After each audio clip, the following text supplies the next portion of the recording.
Hello friends, welcome to learning chemistry with S K Verma. Dear friends, आज फिर से मैं एक क्वेश्चन पेपर लेकर के आपके सामने आया हूं और ये क्वेश्चन पेपर है आपका आरपीएससी का सेकंड ग्रेड साइंस का एग्जाम, यानी कि जो सीनियर टीचर का एग्जाम लगता है आरपीएससी के द्वारा, वो उसका क्वेश्चन पेपर हमारे साथ है। ठीक है, इस क्वेश्चन पेपर का हम लोग सॉल्यूशन लेने वाले हैं। ठीक है, लेकिन इसमें सभी क्वेश्चंस का सॉल्यूशन नहीं करेंगे। इस क्वेश्चन पेपर यानी कि सेकंड ग्रेड एग्जाम का जो क्वेश्चन पेपर है उसमें केवल और केवल केमिस्ट्री के क्वेश्चंस को हम लोग सोल्व करने वाले हैं।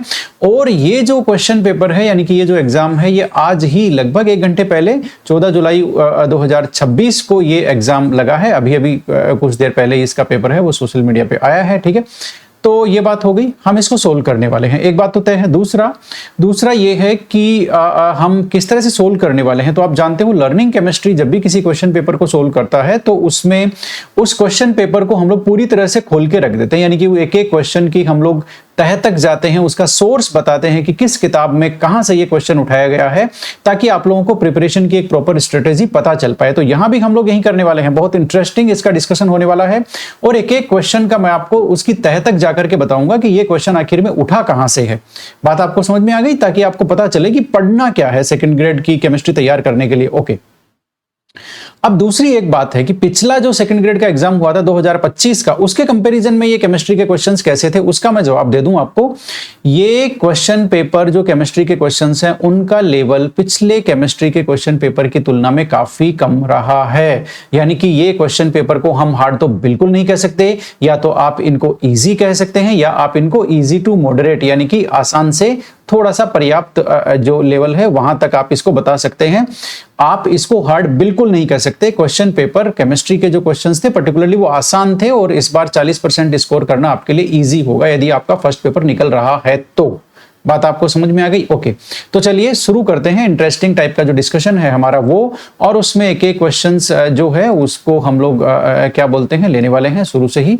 ठीक है ना, वैसे ही इंटरेस्टिंग डिस्कशन को रखते हुए। ओके, तो सबसे पहला जो क्वेश्चन है वो हमारे सामने है। इन्होंने एक कोऑर्डिनेशन कंपाउंड दिया है tris ethane 1,2 diamine cobalt 3rd sulphate.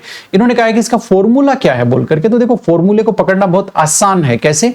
यहां पर आपको पता क्या करना है, आप डिफरेंस देखो तो आपको पता चलेगा ये जो कोऑर्डिनेशन एंटिटी है इसका नंबर और ये सल्फेट का नंबर बस यही चेंज हो रहा है। देखो, यहां ये 3 है, यहां ये सल्फेट का नंबर 2 है, यहां कोऑर्डिनेशन एंटिटी का नंबर 2 है तो सल्फेट का नंबर 3 कर दिया इन्होंने। ठीक है, यहां कोऑर्डिनेशन एंटिटी का नंबर 2, यहां सल्फेट का भी 2, यहां कोऑर्डिनेशन एंटिटी का नंबर 1 तो इसका सल्फेट का भी 1। यानी कि आपको कोऑर्डिनेशन एंटिटी का नंबर और सल्फेट का नंबर पता करना है। ठीक है, कैसे पता करेंगे? बहुत सिंपल है। कोबाल्ट का चार्ज यहां पे दिया हुआ है तो आप जानते हो ये सारे कंपाउंड देखो 1 2 4 जो दे रखे हैं कंपाउंड, ये सारे के सारे न्यूट्रल है, न्यूट्रल सोल्ट है। ये सारे के सारे मतलब सोल्ट है ना। सोल्ट तो आप जानते ही वो न्यूट्रल होते हैं, तो ये क्या है? सोल्ट है। इसका मतलब इसमें जितना पॉजिटिव चार्ज है उतना ही नेगेटिव चार्ज है, तभी तो न्यूट्रल होगा, तभी तो सोल्ट बनेगा। ओके, तो जितना पॉजिटिव चार्ज उतना ही नेगेटिव चार्ज आप कैलकुलेट करते चले जाओ। यहां पर कोबाल्ट की जो कोऑर्डिनेशन एंटिटी है उसका नंबर कितना है? 3, यानी कि एक कोबाल्ट के ऊपर ऑक्सीडेशन स्टेट +3 है तो 3 पे कितना चार्ज हो गया? +9।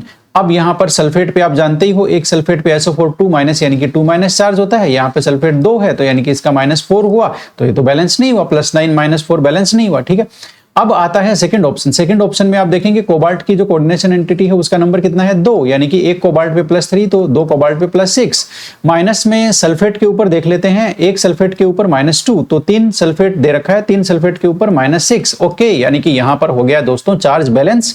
इसका मतलब ये जो ऊपर कंपाउंड दे रखा है वो उसका करेक्ट फॉर्मूला यही है, जिसमें हमें सल्फेट और कोऑर्डिनेशन एंटिटी का नंबर पता कर लिया। कोऑर्डिनेशन एंटिटी का नंबर 2 रहेगा और सल्फेट का नंबर कितना रहेगा? 3 रहेगा। बात आपको समझ में आ गई? ऑप्शन नंबर 2 इसमें सही है।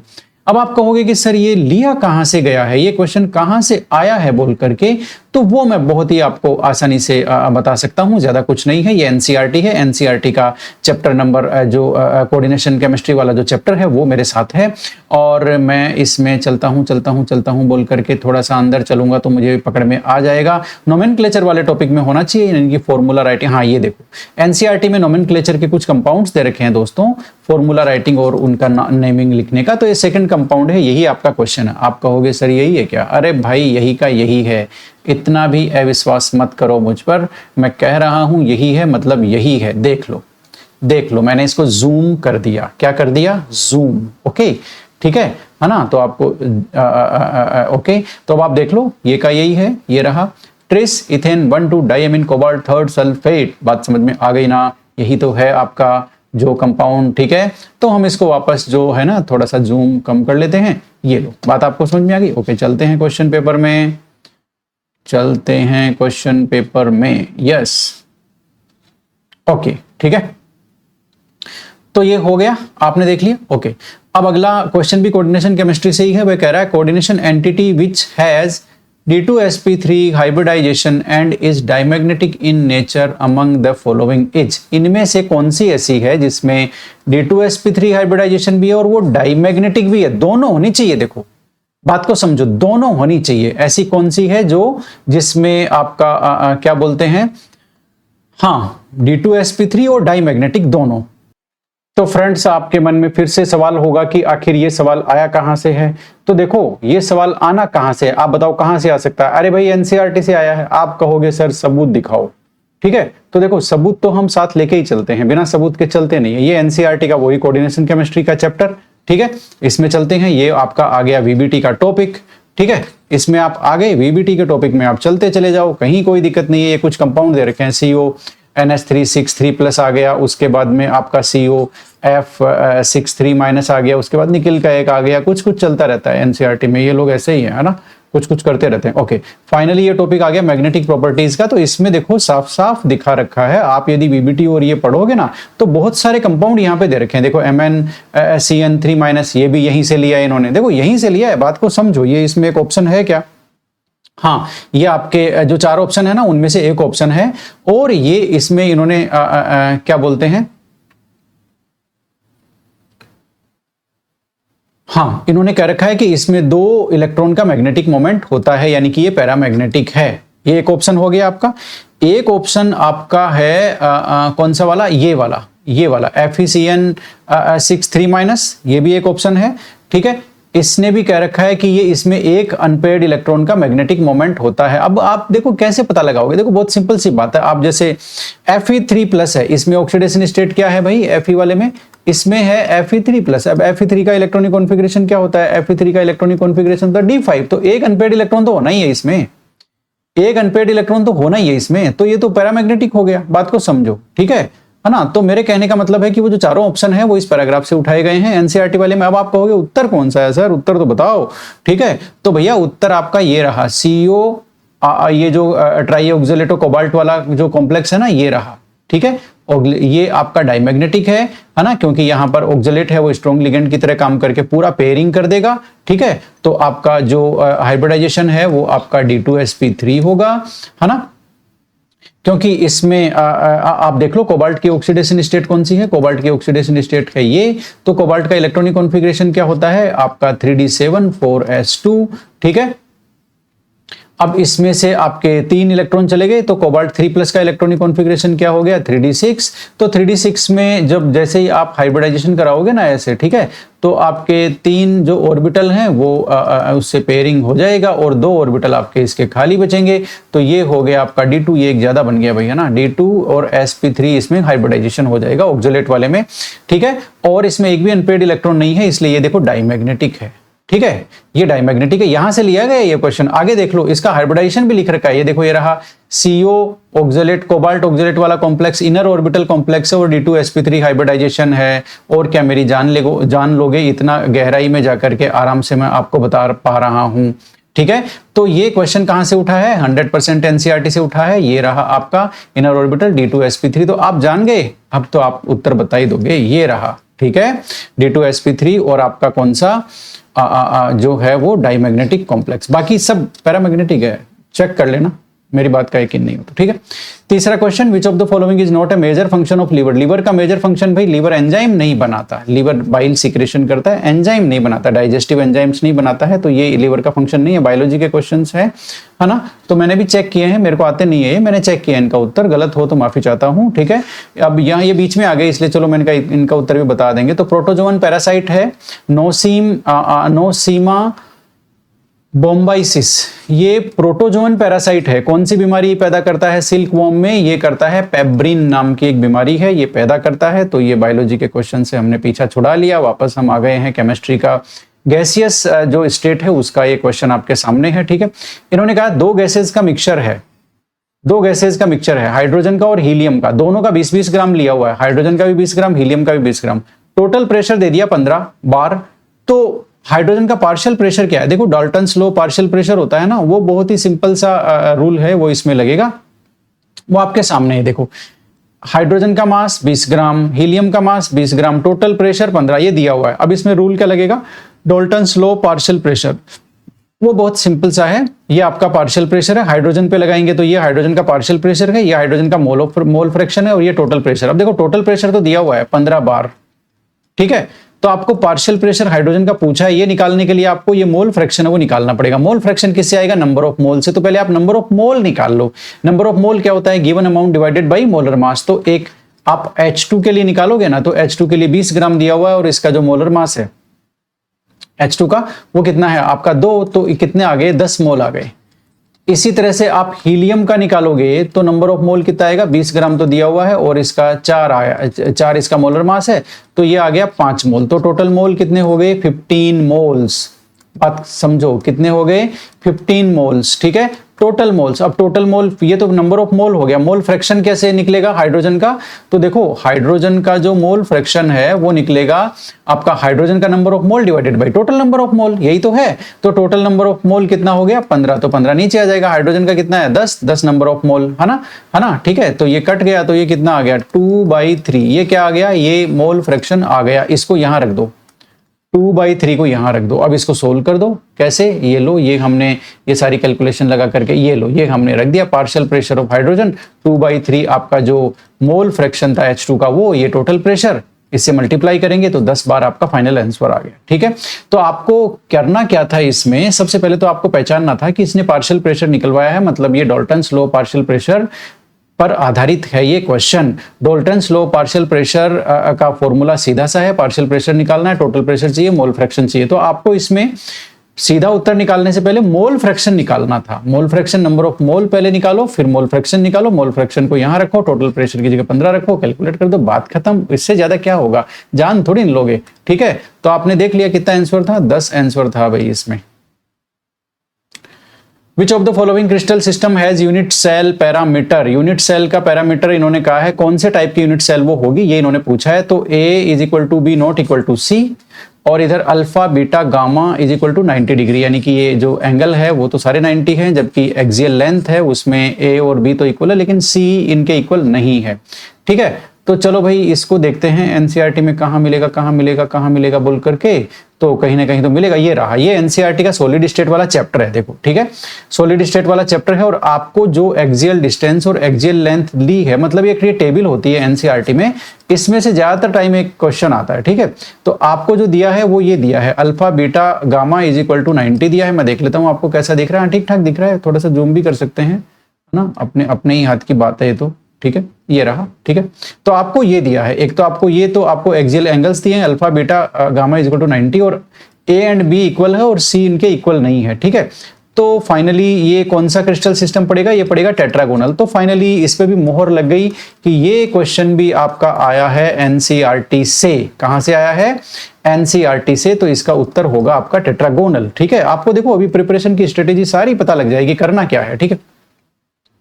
According to molecular orbital theory, the unpaired electron of N2+, ये MOT का क्वेश्चन है, इसमें हमें दो इन्होंने आयन दिए हैं, एक दिया है N2+, एक दिया है आपका O2+। इन्होंने कहा है कि अनपेयर्ड इलेक्ट्रॉन कौन से एमओ में प्रेजेंट है, ये इन्होंने पूछा है ना। अनपेयर्ड इलेक्ट्रॉन पूछा है कौन से एमओ में, विच मोलिकुलर ऑर्बिटल में प्रेजेंट है।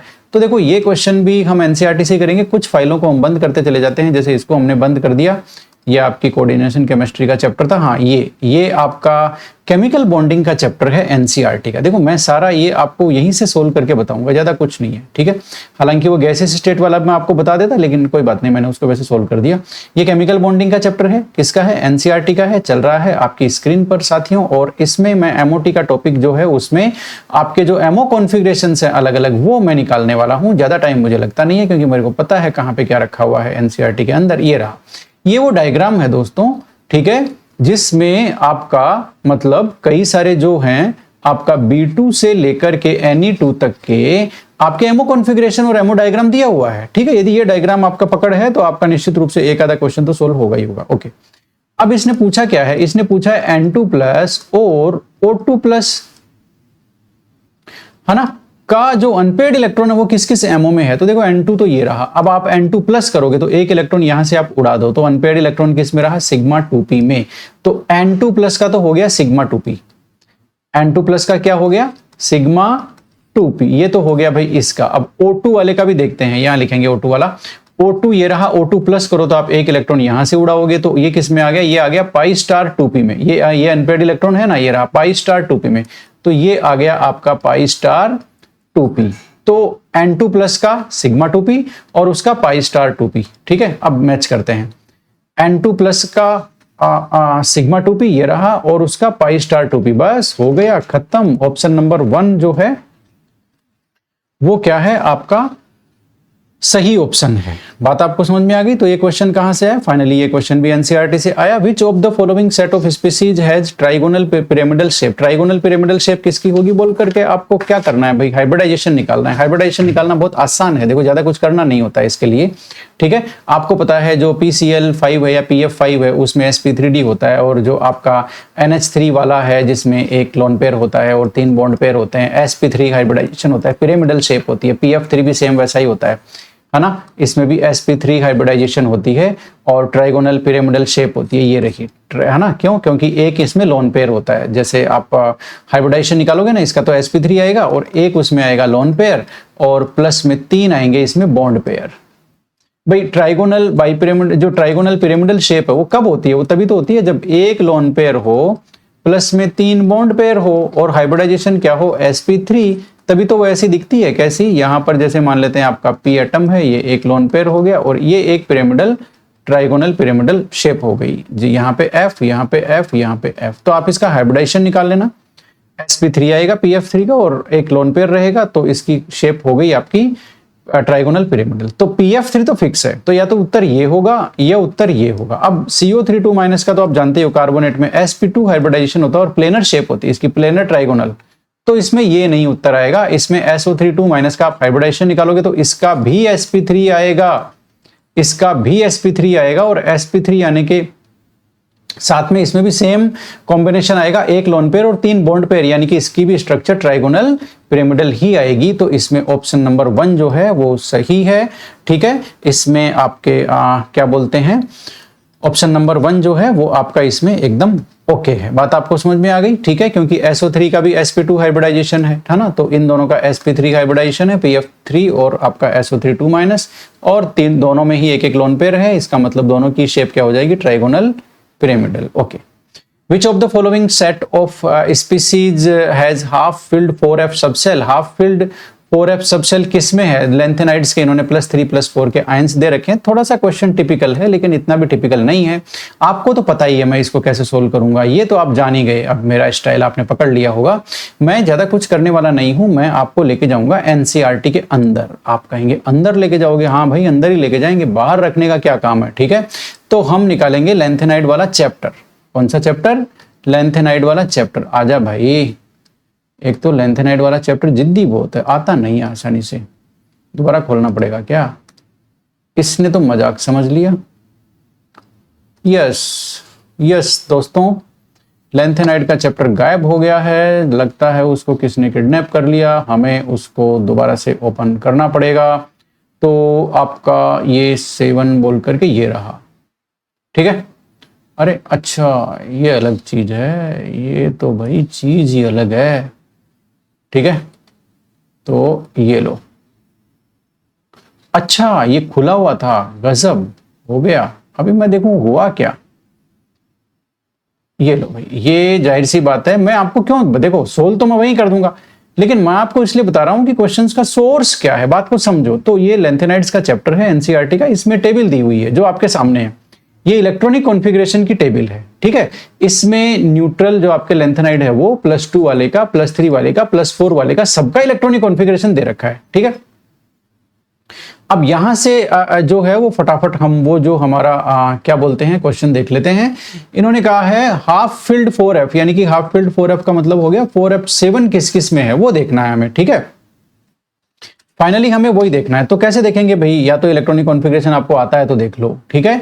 अब एक बार आपको आता है तो ठीक है, लेकिन मैं सोर्स से आपको इसको सोल्व करके बता रहा हूं कि सोर्स से ये सोल्व कैसे होगा। ओके, अब इसमें जरा देख लो 4f7 कहां पर है, ये रहा। तो 4f7 गैडोलीनियम की +3 ऑक्सीडेशन स्टेट में 4f7 होता है, ये रहा गैडोलीनियम की +3 में। देखो 4f7 मैं बताता जा रहा हूं आपको, ठीक है। आप फिर मत कहना मेरे को कि सर समझ में आया नहीं। ये रहा 4f7 यूरोपियम की +2 ऑक्सीडेशन स्टेट, यूरोपियम की +2 ऑक्सीडेशन स्टेट 4f7। और 4f7 किस में है, 4f7 किस में है, किस में है? ये रहा आपका टर्बियम की +4 ऑक्सीडेशन स्टेट, ये +4 वाला है तो Tb की +4 भी होगी भाई, Tb की +4 भी ऑक्सीडेशन स्टेट होगी। इन तीन में ही है भाई, इसके अलावा किसी में नहीं है 4f7। देख लो देख लो, इन तीन के अलावा 4f7 किसी में नहीं है। +2 यूरोपियम की, गैडोलीनियम की +3 और टर्बियम की +4, इसके अलावा किसी में भी 4f7 नहीं है। अब आ जाओ उत्तर पे, टर्बियम की +4, ओके। टर्बियम की +3 दे रखी है, मतलब यहां पर यह उत्तर नहीं आएगा। टर्बियम की +4 दे रखी है, लेकिन डायस्प्रोस्मियम की +4 दे रखी है, इसमें भी नहीं होता 4f7, गलत है। इसमें भी नहीं होता 4f7, गलत है। तो फिर किस में होता है? देखो टर्बियम की तो +4 ये सही है, यूरोपियम की +2 ये सही है, ये रहा। तो मतलब आपको लेंथेनाइड एक्टिनाइड्स का कॉन्फ़िगरेशन लिखना आना चाहिए। कुल मिला के बात यही है। नहीं लिखना आना चाहिए तो आपको एनसीईआरटी मतलब लिखना आना चाहिए, और +3 +4 +2 ऑक्सीडेशन स्टेट्स में किस में कौन कौन से इंपॉर्टेंट इलेक्ट्रॉनिक कॉन्फ़िगरेशन वो आपको आना चाहिए। ये क्वेश्चन जरूरी नहीं है कि आपको एनसीईआरटी की टेबल ये याद ही हो, आपको इलेक्ट्रॉनिक कॉन्फ़िगरेशन लिखना आता तो आप कर सकते हैं। मैंने जैसे इसका सोर्स बताया कि ये कहां से उठा है ये क्वेश्चन, ठीक है, ओके। अब अगला क्वेश्चन है आयोडीन ऑक्सीडाइजेज थायोसल्फेट आयन। ये देखो रेडॉक्स जो रिएक्शन है एनसीईआरटी का, वहां का ये चैप्टर है। आयोडीन थायोसल्फेट को ऑक्सीडाइज करके किसमें कन्वर्ट करता है ये पूछ रहा है इन्होंने, ठीक है। तो इसका मैं केमिकल बॉन्डिंग को बंद करता हूं एक बार के लिए, है ना। ये चैप्टर्स, ये अपना सॉलिड स्टेट को भी बंद करता हूं, जरूरत पड़ेगी तो खोलेंगे, अनावश्यक क्यों कंप्यूटर पे वजन डालना है, ठीक है। ये हो गया। हाँ, ये रेडॉक्स रिएक्शन का चैप्टर है। रेडॉक्स रिएक्शन मैं आपको बता दूं, आप यकीन नहीं करते ना, इसलिए। ये देखो रेडॉक्स रिएक्शन एनसीईआरटी का चैप्टर है, आपको यकीन हो गया, ठीक है, आपको यकीन हो गया। अब इसमें हम चलेंगे। इसमें देखो ऑक्सीडेशन रिडक्शन की जहां पर डेफिनेशन बताई है, वहां पर एक बहुत ही गजब का ये सवाल इन्होंने बहुत अच्छा उठाया है। मतलब अच्छा का मतलब है कि इस सवाल को थोड़ा सा ढूंढना उतना आसान नहीं था, ठीक है ना। मतलब इन्होंने ये जो देखो यहां पर इन्होंने क्या बोलते हैं टाइप्स ऑफ रेडॉक्स रिएक्शन बताई है ना, वहां पर इन्होंने शायद कहीं ना कहीं इसका डिस्कशन किया है। नहीं, इन्होंने यहां भी नहीं किया। ये तो बड़े चालाक निकले, लेकिन कोई बात नहीं, हम इसको छोड़ेंगे नहीं, है ना। इनको छोड़ दिया तो हमें कौन पूछेगा फिर, समझो बात को। ऑक्सीडेशन मेथड, अरे भाई ये तो हमने पार कर दिया उसको। नहीं नहीं नहीं, वो ऊपर ही रह गया। वो पढ़ा था, लेकिन मैंने वो आपको चैप्टर का टाइटल दिखाने के चक्कर में है ना ऊपर नीचे कर दिया उसको। कोई बात नहीं, अभी मिल जाएगा। जाना कहाँ है, जाएगा कहाँ हमें छोड़ के, आजा भाई। इतने नोरे तो कोई नहीं खाता।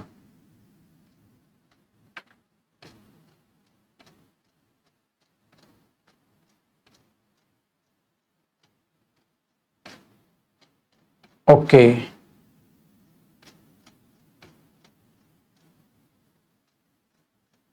एक मिनट रुको, इसको वैसे सर्च कर लेते हैं ना, थायोसल्फेट लिख करके, है ना, ठीक है, ये बात सही रहेगी।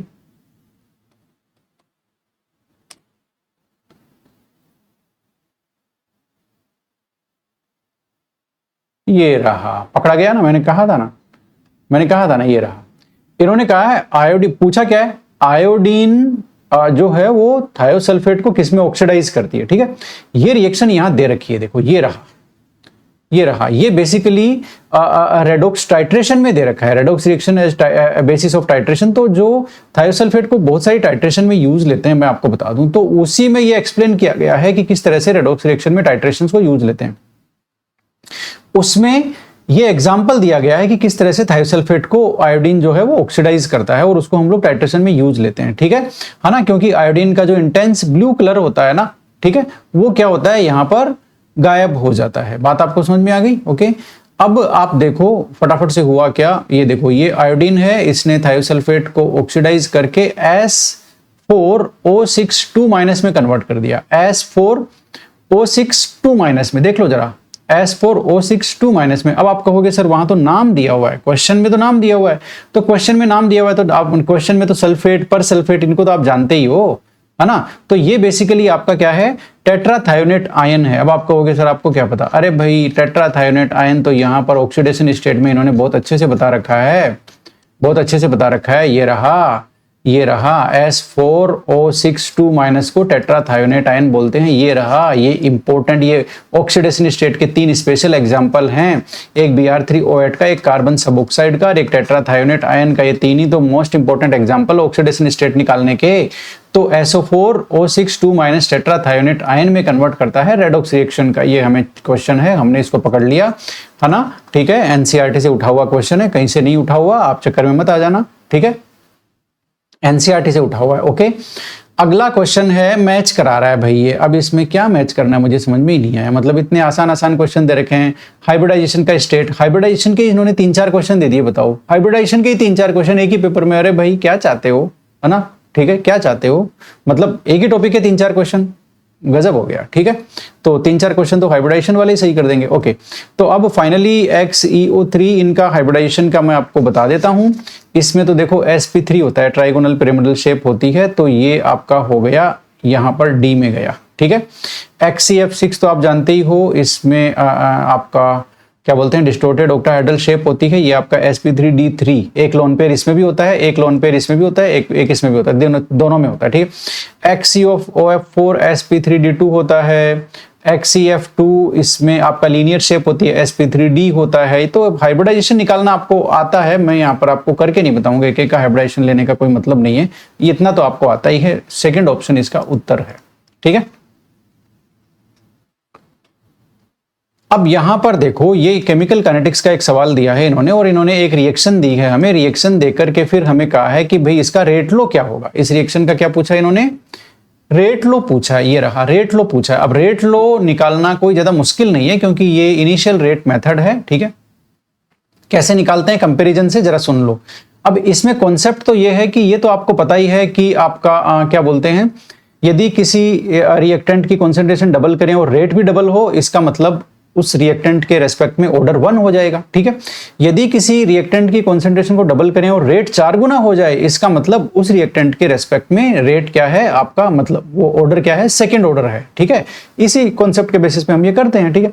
तो सबसे पहले हम एक पकड़ते हैं जिसमें हमने क्या किया, जो बी रिएक्टेंट है ना, इसकी कॉन्सेंट्रेशन, इसकी जो कॉन्सेंट्रेशन है उसको कॉन्स्टेंट रखते हैं। ये देखो, ये एक्सपेरिमेंट नंबर 1 लिया, एक्सपेरिमेंट नंबर 4 लिया, इसमें 0.1, इसमें भी 0.1। ये देखो बी की अमाउंट कांस्टेंट है, समझ में आ गया।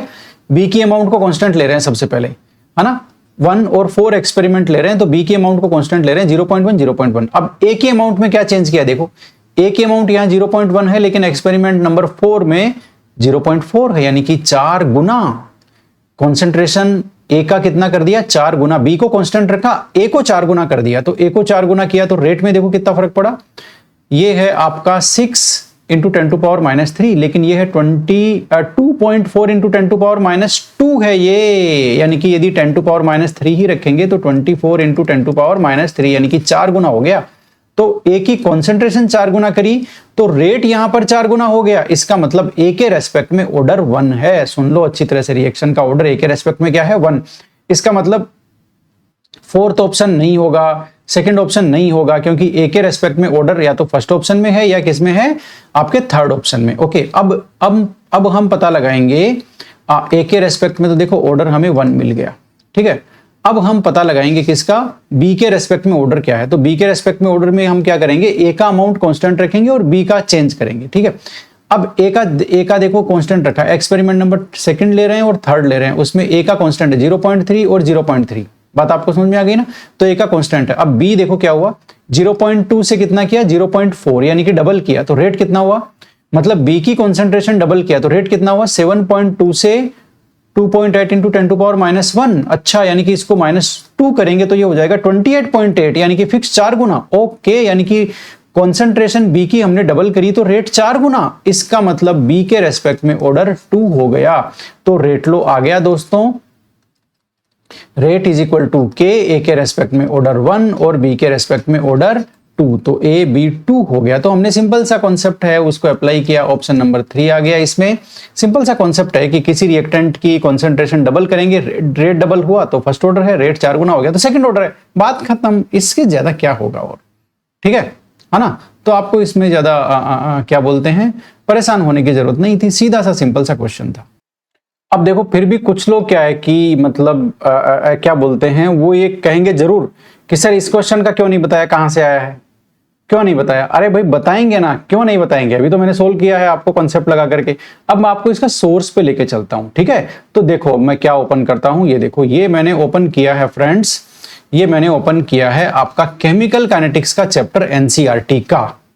किसका चैप्टर, केमिकल काइनेटिक्स का चैप्टर एनसीईआरटी क्लास 12। अब मैं आपको इसके जो चैप्टर एंड एक्सरसाइज है ना, यानी कि खत्म हो जाता है चैप्टर, उसके बाद में सीधा उसी पेज पे लेके चलता हूं। ये लो ये लो, ये आपके क्या बोलते हैं, चैप्टर खत्म होने के बाद में एक्सरसाइजेज आती है ना, ये वो आ गई एक्सरसाइजेज, ठीक है। अब देखते जाओ, कहीं तो मिलेगी, कुछ तो मिलेगी, ढूंढने से तो भगवान मिल जाता है। ये क्या चीज है ना, सवाल क्या चीज है, ये लो 4.11 मतलब 11 नंबर की एक्सरसाइज है आपके सामने, सेम टू सेम।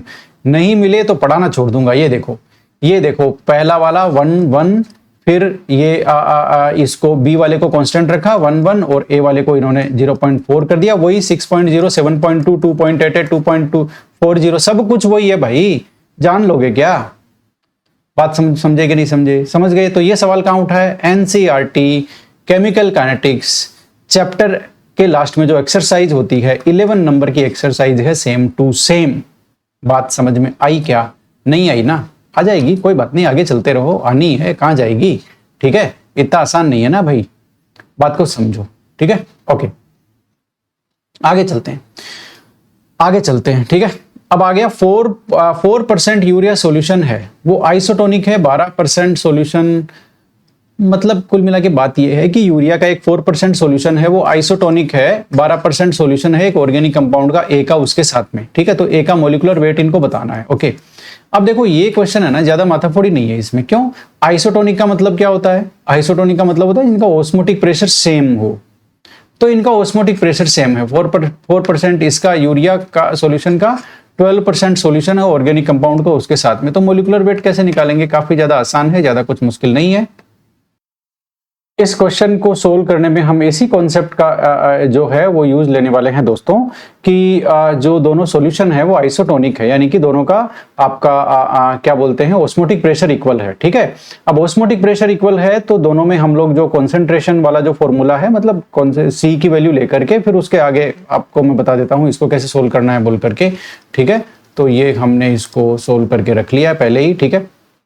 हाँ, अब आप देखते जाओ, आइसोटोनिक सॉल्यूशन है, ठीक है। आइसोटोनिक सॉल्यूशन का मतलब ऑस्मोटिक प्रेशर इक्वल है। अब ऑस्मोटिक प्रेशर वाले फॉर्मूला क्या होता है, पाई इज इक्वल टू आई, आई और लगा दो यहाँ पे वन टॉप फैक्टर, कोई बात नहीं, लगाओ तो लगाओ, नहीं तुम मत लगाओ, यूरिया है, यूरिया से कोई मतलब तो है नहीं, आई की वैल्यू तो कुछ होती नहीं है, तो आई हटा दो, कोई बात नहीं, ये लो। तो pi is equal to CRT आ गया। अब देखो ये जो सी की वैल्यू है उसको हम लोग ओपन करके लिखेंगे कि भाई सी की वैल्यू क्या होती है, सी की वैल्यू होती है N/V नंबर ऑफ मोल, और सी क्या है, कॉन्सेंट्रेशन है ना, एक तरह से कॉन्सेंट्रेशन है, तो number of mole divided by volume in solution, ठीक है। अब नंबर ऑफ मोल को कैसे लिखते हैं, नंबर ऑफ मोल को लिखते हैं, एन की वैल्यू होती है W divided by capital M, कैसे, given mass divided by molar mass. तो कुल मिला के मैं कह दूं सी की वैल्यू क्या हो गई, सी की वैल्यू हो गई आपकी W डिवाइडेड बाई MV, यही तो हो गई। अब आप ये सी की वैल्यू है ना, ये वैल्यू आप यहां रखोगे, इस सी की वैल्यू आप है ना, ये W डिवाइडेड बाई MV रखोगे तो फॉर्मूला हो जाएगा ये। अब इसमें ये जो RTV है, ये तो देखो दोनों में कांस्टेंट है, क्योंकि दोनों का जो सॉल्यूशन है वो इक्वल अमाउंट लेना पड़ेगा, 1 लीटर 1 लीटर, ठीक है। तो दोनों में R की वैल्यू कांस्टेंट, टेम्परेचर दोनों का सेम टेम्परेचर है, वॉल्यूम हमने दोनों का 1 लीटर लिया है ना, तो ये भी आपका क्या हो गया, कांस्टेंट हो गया। तो ये पूरा कांस्टेंट हो गया, इसलिए इसको तो हटा दो। अब क्या बचा, एक तो गिवन मास दोनों का अलग अलग है, एक मोलर मास दोनों का अलग अलग है। उस बेसिस पे दोनों जो आइसोटोनिक सॉल्यूशन है उसके लिए जाहिर सी बात है, यदि ये सारा इक्वल है, ये मतलब दोनों के लिए सीआरटी, दोनों सॉल्यूशन के लिए सीआरटी इक्वल है, इसका मतलब ये जो सी की वैल्यू है वो भी इक्वल है ना। तो दोनों के लिए हम इक्वेशन एस्टैब्लिश कर सकते हैं, वो ये है W1 divided by M1, W2 divided by M2। ये दोनों सॉल्यूशन के लिए आ गया फाइनली, क्योंकि ये पूरा हमने कांस्टेंट ले लिया, ठीक है। दोनों के लिए ये इक्वल होगा, है ना। अब इसमें से हमें 3 की दी हुई है, एक निकालना है। कैसे? यूरिया का गिवन अमाउंट 4 ग्राम है तो W1 की वैल्यू 4 ग्राम हो गई। मोलर मास यूरिया का 60 ग्राम होता है, ये हम जानते ही हैं, तो W1 मिल गया और M1 मिल गया, ठीक है। उसके बाद में W2 यानी कि दूसरा कंपाउंड है वो, तो वो आपका 12 ग्राम है ना, ठीक है। 12 ग्राम आपका 100 ml में डिजोल्व है। 12 ग्राम देखो आपका किस में ml में डिजोल्व है, 100 ml में डिजोल्व है, ठीक है। तो हाँ, ये भी तो 4 ग्राम 100 ml में डिजोल्व है ना, तो या तो दोनों का 100 ले लो, नहीं दोनों का मैंने एक्चुअल में कैलकुलेशन सोच रखी थी कि दोनों को 1000 में लेना है, ठीक है।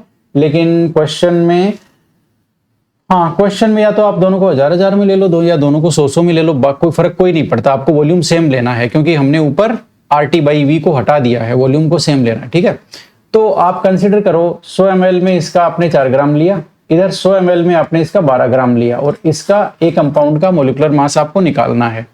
अब आप यहाँ वैल्यू रख दो, 4 गिवन मास, मोलर मास 60, ये गिवन मास 12 और मोलर मास आपको निकालना है। अब आप M2 निकाल लो, ये रहा 12 × 60 डिवाइडेड बाई 4, 180 आ जाएगा। कहाँ दिक्कत है? कोई दिक्कत नहीं है ना।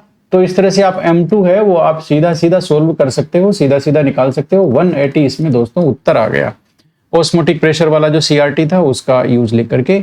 अब अगला आ गया कि मेटलर्जी, एल्यूमिनियम की मेटलर्जी करते हैं, उसमें इसको प्योरीफाई करते हैं, ठीक है। तो एल्यूमिना का टेम्परेचर लोअर करने के लिए क्या यूज लेते हैं? मेल्टिंग पॉइंट कम करने के लिए क्या यूज लेते हैं, ताकि वो आसानी से मिक्सचर का जो मेल्टिंग पॉइंट होता है ना, इम्प्योर मिक्सचर, उसका मेल्टिंग पॉइंट कम करने के लिए क्या यूज लेते हैं? तो देखो क्रायोलाइट यूज लेते हैं, ये रहा, है ना, ये आपका Na3AlF6, ये क्रायोलाइट यूज लेते हैं मेल्टिंग पॉइंट कम करने के लिए। फिर भी मैं आपको, ये क्वेश्चन है, ये NCERT का चैप्टर है, आप कहोगे कौन सा चैप्टर है, तो मैं इसको आपको दिखा देता हूँ। ये गड़बड़ तो नहीं करेगी ना ये PDF? गड़बड़ कर भी सकती है, तो मैं इसलिए आपको दिखाऊंगा नहीं। ये देखो गड़बड़ कर दी ना इसने, PDF ने, बहुत सारी PDF खुली है, तो ये क्या है, कंप्यूटर हैंग हो जाता है। चलो कोई बात नहीं, सुन ली इसने, हम अपनी सुन ली। तो ये आपका मेटलर्जी वाला चैप्टर है NCERT का, जो पुरानी NCERT में होता था, अभी तो नहीं होता है। इसके 15वें पेज पर हमारा जो है वो एल्यूमिनियम की मेटलर्जी का दे रखा है, ठीक है। और इसको Al2O3 एल्यूमिना से इसको प्योरीफाई करते हैं, और उसमें मेल्टिंग पॉइंट के लिए ये देखो, ये Na3AlF6 या फिर CaF2 ये मिलाते हैं, ये इसका मेल्टिंग पॉइंट कम करते हैं मिक्सचर का। देखो ये साफ साफ लिखा हुआ है, मेल्टिंग पॉइंट कम करते हैं और कंडक्टिविटी इसकी इंक्रीज करते हैं, ठीक है। तो क्रायोलाइट बोलते हैं इसको, और ये कैल्शियम आपका फ्लोराइड हो गया, ठीक है। ये दोनों में से कोई एक मिला सकते हैं, यही इन्होंने क्वेश्चन पूछा है। अब इस PDF को हम बंद कर देते हैं, अब ये हमारे कोई काम की नहीं है, ये लो, नहीं तो फिर परेशान करेगी। ओके, तो इसका उत्तर आपका कौन सा आ गया? ऑप्शन नंबर 1 आ गया। OXO acid of phosphorus among the following does not contain pH bond. देखो pH बॉन्ड किसमें नहीं होता भाई? बहुत सिंपल सी बात है, आपका जो H4P2O7 है ना, इसमें नहीं होता pH बॉन्ड, बाकी सब में pH बॉन्ड होता है। कैसे बनाते हैं इसकी स्ट्रक्चर ओक्सो एसिड की? बहुत सिंपल है। जैसे इसमें 2 फॉस्फोरस है तो 2 फॉस्फोरस, आप पहले 2 फॉस्फोरस बना दो, दोनों के ऊपर एक एक ऑक्सीजन लगा दो। फिर ऑक्सीजन 7 है, अब 7 ऑक्सीजन का इक्वल बंटवारा तो हो नहीं सकता, इसलिए एक ऑक्सीजन यहाँ बीच में दे दो। अब 6 ऑक्सीजन बचे ना, उसका बंटवारा कैसे देंगे? दोनों तरफ 3-3 देंगे, और जितने आपके क्या बोलते हैं हाइड्रोजन है, वो मतलब अब जितने हाइड्रोजन बचे ना, जितने ऑक्सीजन बचे उनको OH की फॉर्म में लिखेंगे। तो टोटल 7 है, 4 ऑक्सीजन और बचे हैं, तो 2 इधर दे दो OH और 2 इधर दे दो आपका OH, ये लो। अब देखो इसमें pH बॉन्ड नहीं है, और ये हो गया H4 हो गया, P2 हो गया और O7 हो गया, फॉर्मूला एकदम सेटिस्फाई हो गया।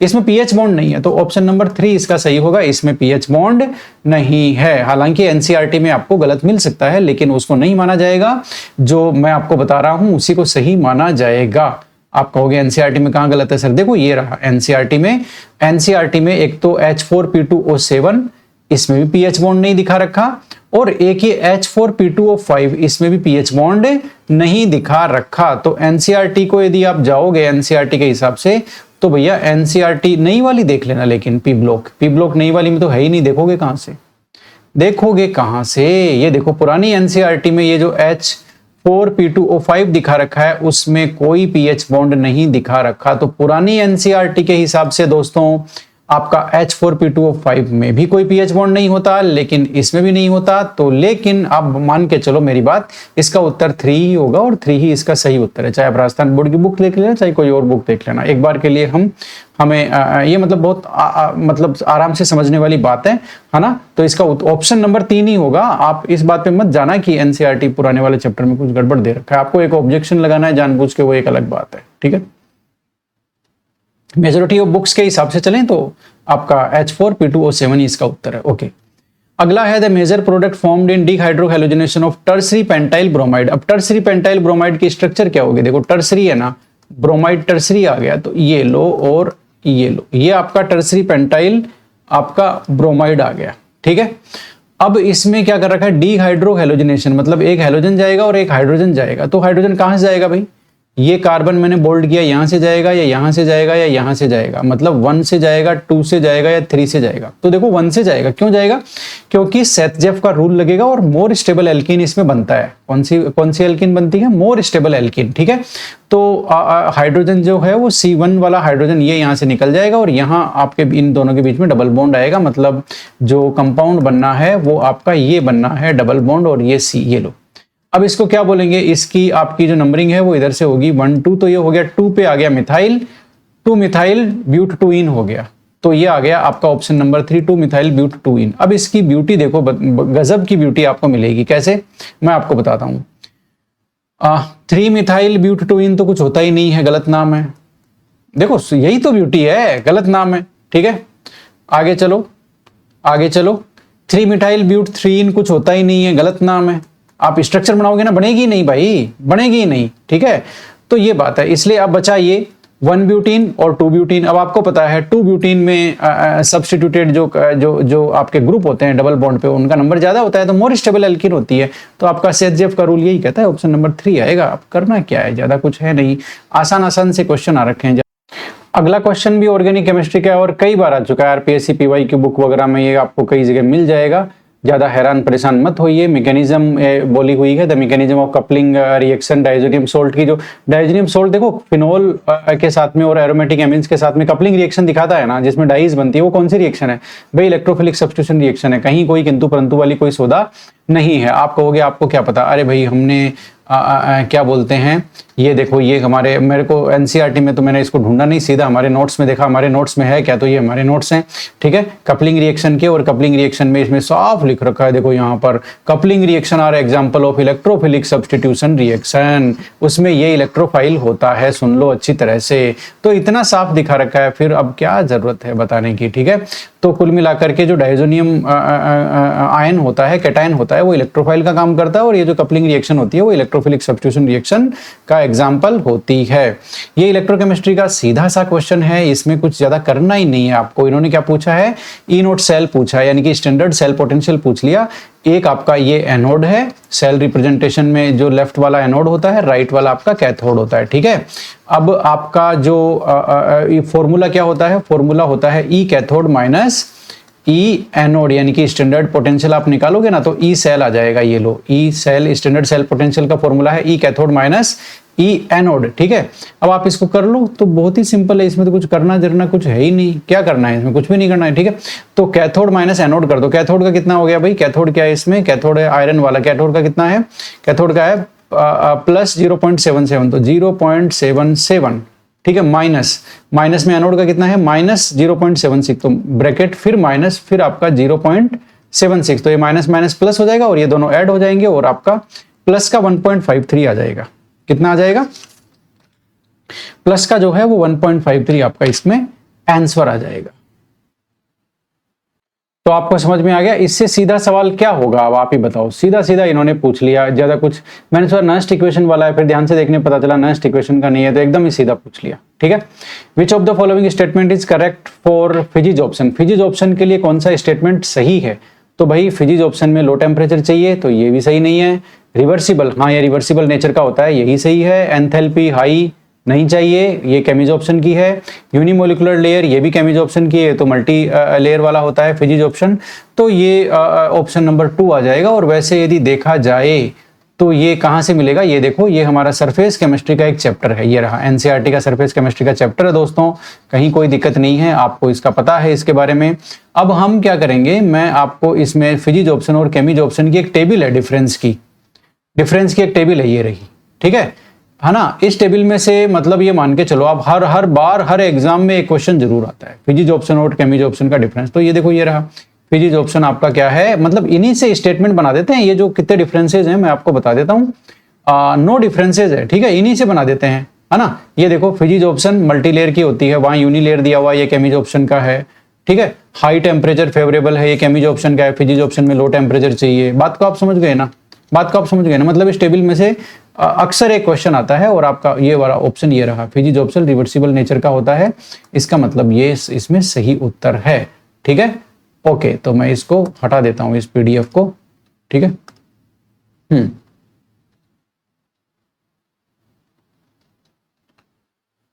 हाँ, आगे हम लोग चलते हैं। Non haem iron protein which serves as oxygen carrier in some marine worms. ये बोला मैराइन वॉर्म्स हैं कुछ, ठीक है ना, यानी कि समुद्री वॉर्म्स जो होती है ना, कृमि, समुद्री कृमि, हाँ इधर लिखा हुआ है, ये रहा। ठीक है, हिंदी वाले में। तो उसमें ऑक्सीजन संवाहक यानी कि ऑक्सीजन कैरियर का काम कौन करता है? तो देखो बायोलॉजी का क्वेश्चन है, मुझे तो आता नहीं है, मैं आपको वैसे ही बताऊंगा। हीम एरिथ्रिन इसका जो है वो सही उत्तर है, आपने कुछ और किया है तो गलत होगा। हीम एरिथ्रिन जो है वो ऑक्सीजन कैरियर का काम करता है। नॉन हीम आयरन प्रोटीन है जो मतलब क्या करता है, ऑक्सीजन कैरियर का काम करता है। ठीक है, आगे चलते हैं, बाकी भूल चूक माफ। ठीक है, क्योंकि मेरे को बायोलॉजी नहीं आती है। Okay, reaction with which of the following reagent indicate the presence of carbonyl group in glucose. Glucose में कार्बोनिल ग्रुप है, वो कौन सा रिएजेंट इंडिकेट करता है? अरे भाई, इससे ज्यादा आसान क्वेश्चन क्या होगा।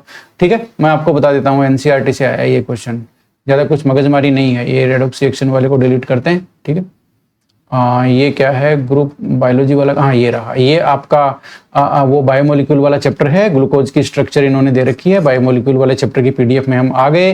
ये देखो भाई, सेकंड थर्ड जो पॉइंट है उसी में इन्होंने दे रखा है कि आप यदि NH2OH हाइड्रोक्सिलेमीन या HCN के साथ रिएक्शन कराओगे तो न्यूक्लियोफिलिक एडिशन रिएक्शन होगी। ठीक है, कार्बोनिल ग्रुप पर, वो यह बताती है कि ग्लूकोज में कार्बोनिल ग्रुप है, ये रहा।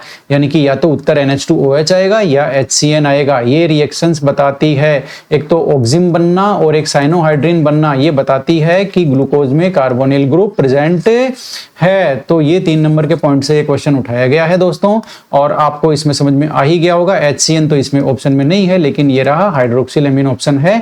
तो हाइड्रोक्सिलेमीन से रिएक्शन करके ऑक्सिम बनता है, और वो आपकी न्यूक्लियोफिलिक एडिशन रिएक्शन का एग्जांपल है, यानी कि कार्बोनिल ग्रुप की प्रेजेंस को इंडिकेट कर रहा है। क्वेश्चन एनसीईआरटी से लिया गया है, कहीं कोई किंतु परंतु वाला सौदा नहीं है। Okay, 22 number UV visible spectroscopy का क्वेश्चन है।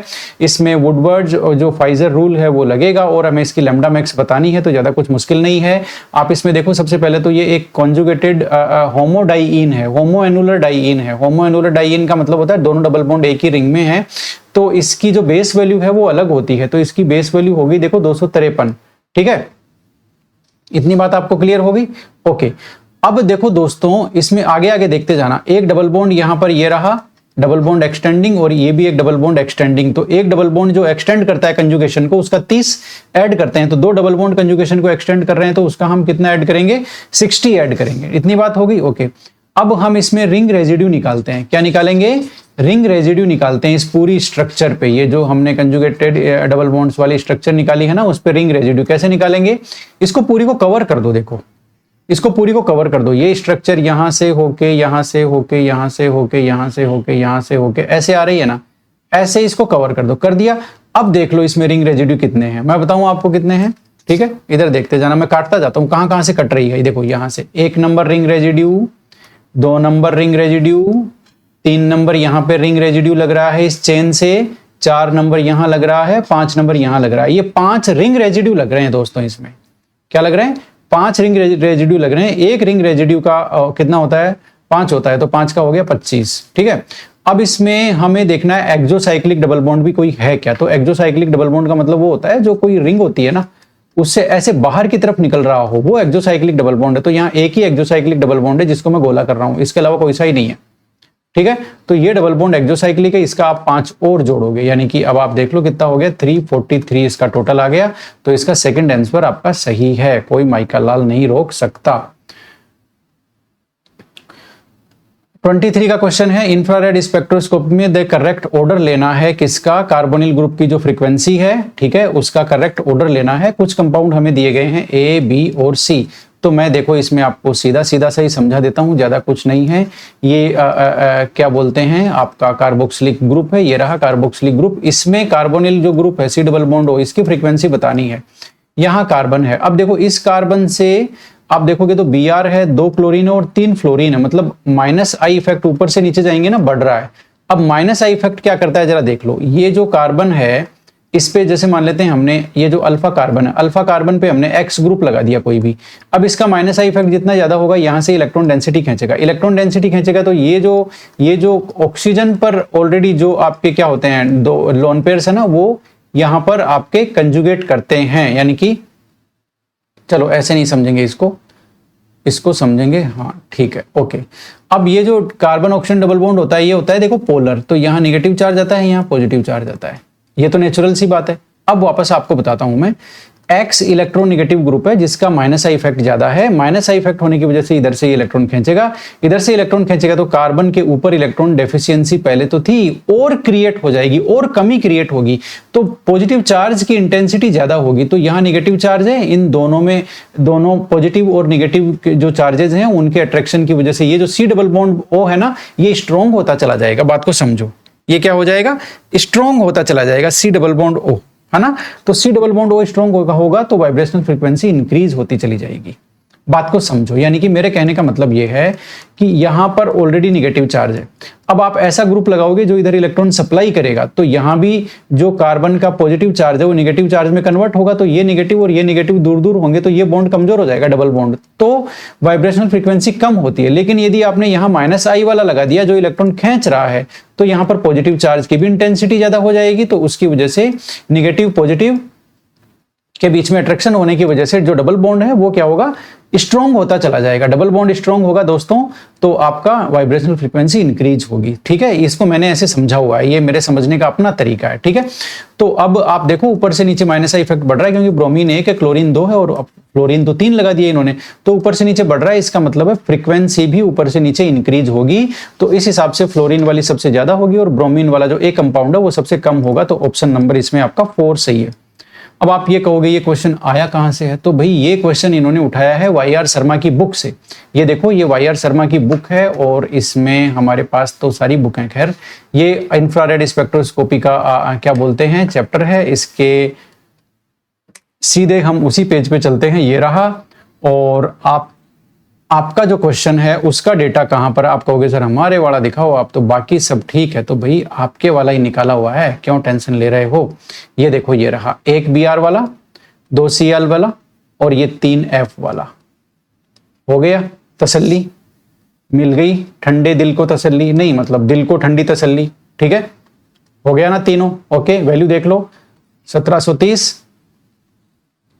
1751, 1776, ये लो ऊपर से नीचे इंक्रीज, खत्म, एफ वाले के सबसे ज्यादा। और बोलो, अब यहां से ये भी कभी आ सकता है, कभी ये भी आ सकता है। ऑर्डर यहाँ पे 5 कंपाउंड है, घुमा घुमा के कुछ ही पूछो, यहां से क्वेश्चन उठा है, इससे ज्यादा क्या जान लोगे क्या, इससे ज्यादा कौन बताएगा भाई क्वेश्चन कहां से उठ रहा है, ठीक है। ये आपको हम ही बता सकते हैं, और हर किसी में इतनी हिम्मत नहीं है कि क्वेश्चन को ढूंढा जाए कि वो है कहां। पहली बात तो नॉलेज भी तो होना चाहिए ना, तुरंत क्वेश्चन को पता करने के लिए कि क्वेश्चन कहां से आए। ओके, क्वेश्चन नंबर 24 में आ जाते हैं। विच of the following is an example of antiseptic. Antiseptic का एग्जाम्पल कौन सा है, तो भाई एंटीसेप्टिक का एग्जाम्पल कहां मिलेगा आपको, ड्रग्स वाले में मिलेगा, ठीक है। तो ड्रग्स वाले में चलते हैं, ड्रग्स वाले में चलते हैं। ड्रग्स का कहां गया भाई चैप्टर, हाँ ये रहा, ये हमारा एनसीईआरटी का, पुरानी एनसीईआरटी में जो ड्रग्स वाला चैप्टर है उसकी मैंने बात कर रहा हूं। यहां पर एकदम खुले दिल से मैंने इस चैप्टर को स्वीकार किया है। एक मिनट रुकना भाई आप, ये लो, तो मैंने ड्रग्स वाला जो चैप्टर है वो आपके सामने निकाल लिया। ड्रग्स वाले चैप्टर में अलग अलग तरह की जो ड्रग्स हैं वो है। अब आप कहोगे सर चैप्टर बता दो एक बार, ये ड्रग्स वाला ही है क्या? ये देखो भाई, पुरानी एनसीईआरटी में chemistry in everyday life chapter होता था, ठीक है, वो आपको इंटरनेट पे उसकी पीडीएफ मिल जाएगी। मैं इसी की पीडीएफ में हूं। और आगे चलते हैं, ट्रैंक्विलाइजर आ गया, इससे भी आगे चलते हैं, एनाल्जेसिक आ गए, एंटीबायोटिक आ गया, एंटीबायोटिक आ गया, ये पेनिसिलिन एक ऑप्शन दे रखा है तो एंटीबायोटिक है, उसने एंटीसेप्टिक पूछा है, ओके एंटीसेप्टिक पे भी जाएंगे। ये रहा, ये आपका एंटीसेप्टिक और डिसइंफेक्टेंट आ गया।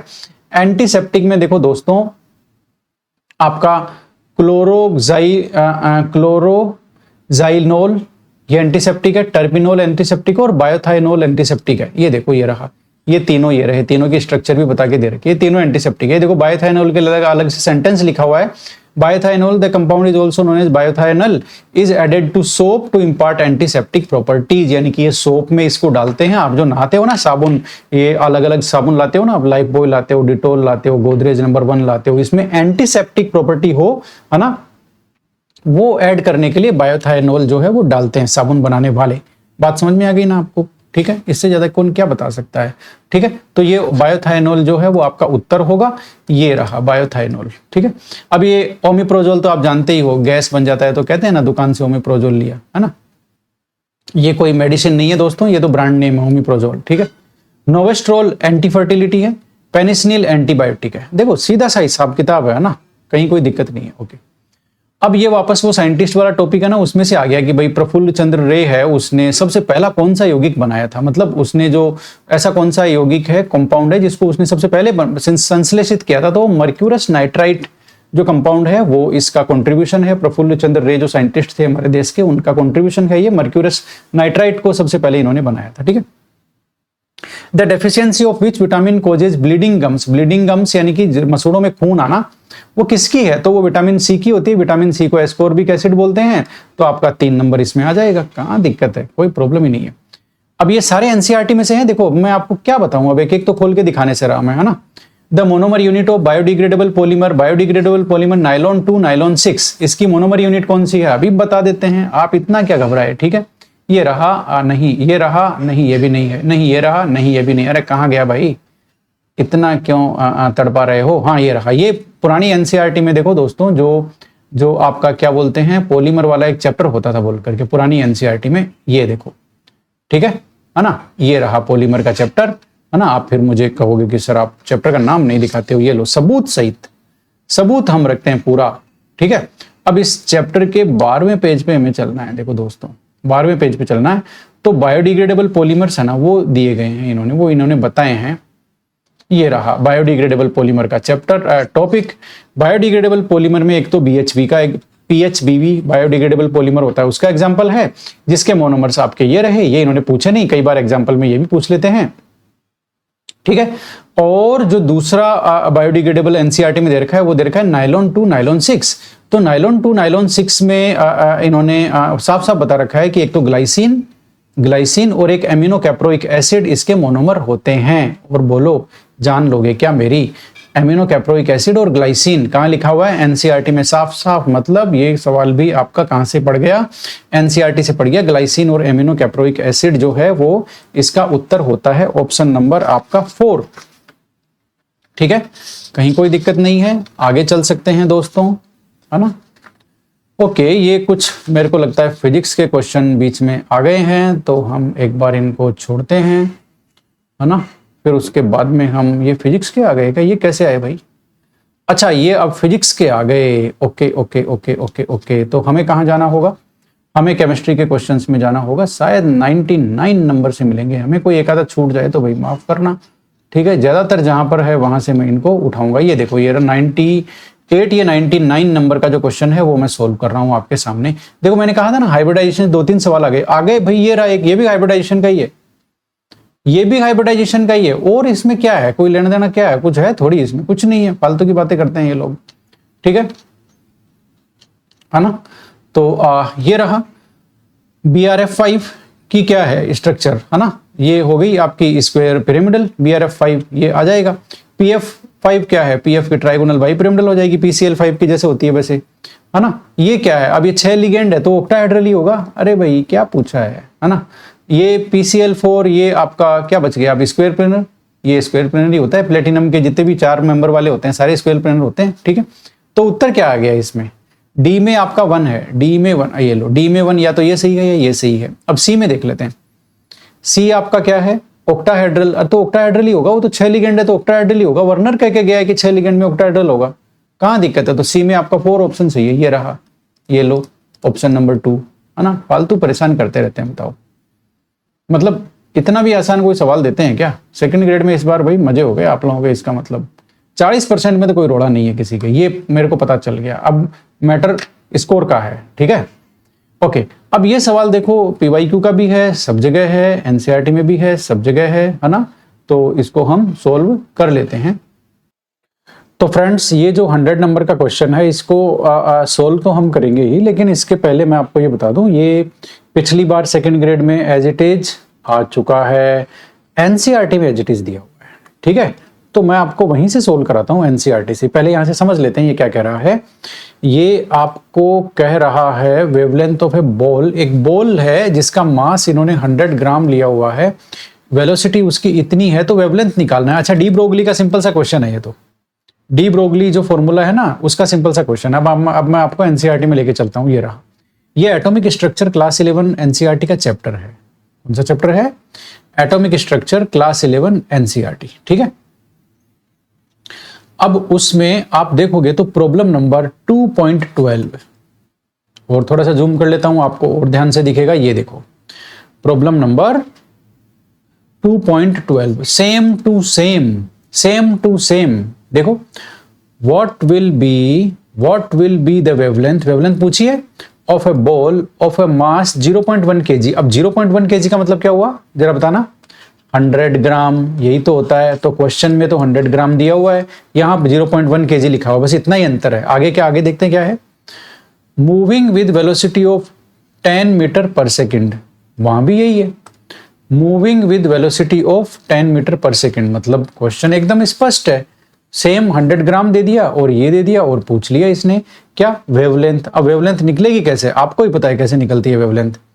वेवलेंथ निकलती है आपका जो डी ब्रोगली का इक्वेशन है वो लगाने से, ठीक है। तो डी ब्रोगली का इक्वेशन क्या लगाओगे आप, डी ब्रोगली का इक्वेशन हो गया आपका lambda is equal to h/mv।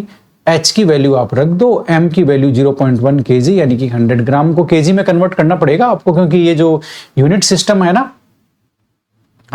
उसमें जो जूल होता है 1 joule is equal to kg metre per second square होता है, ठीक है।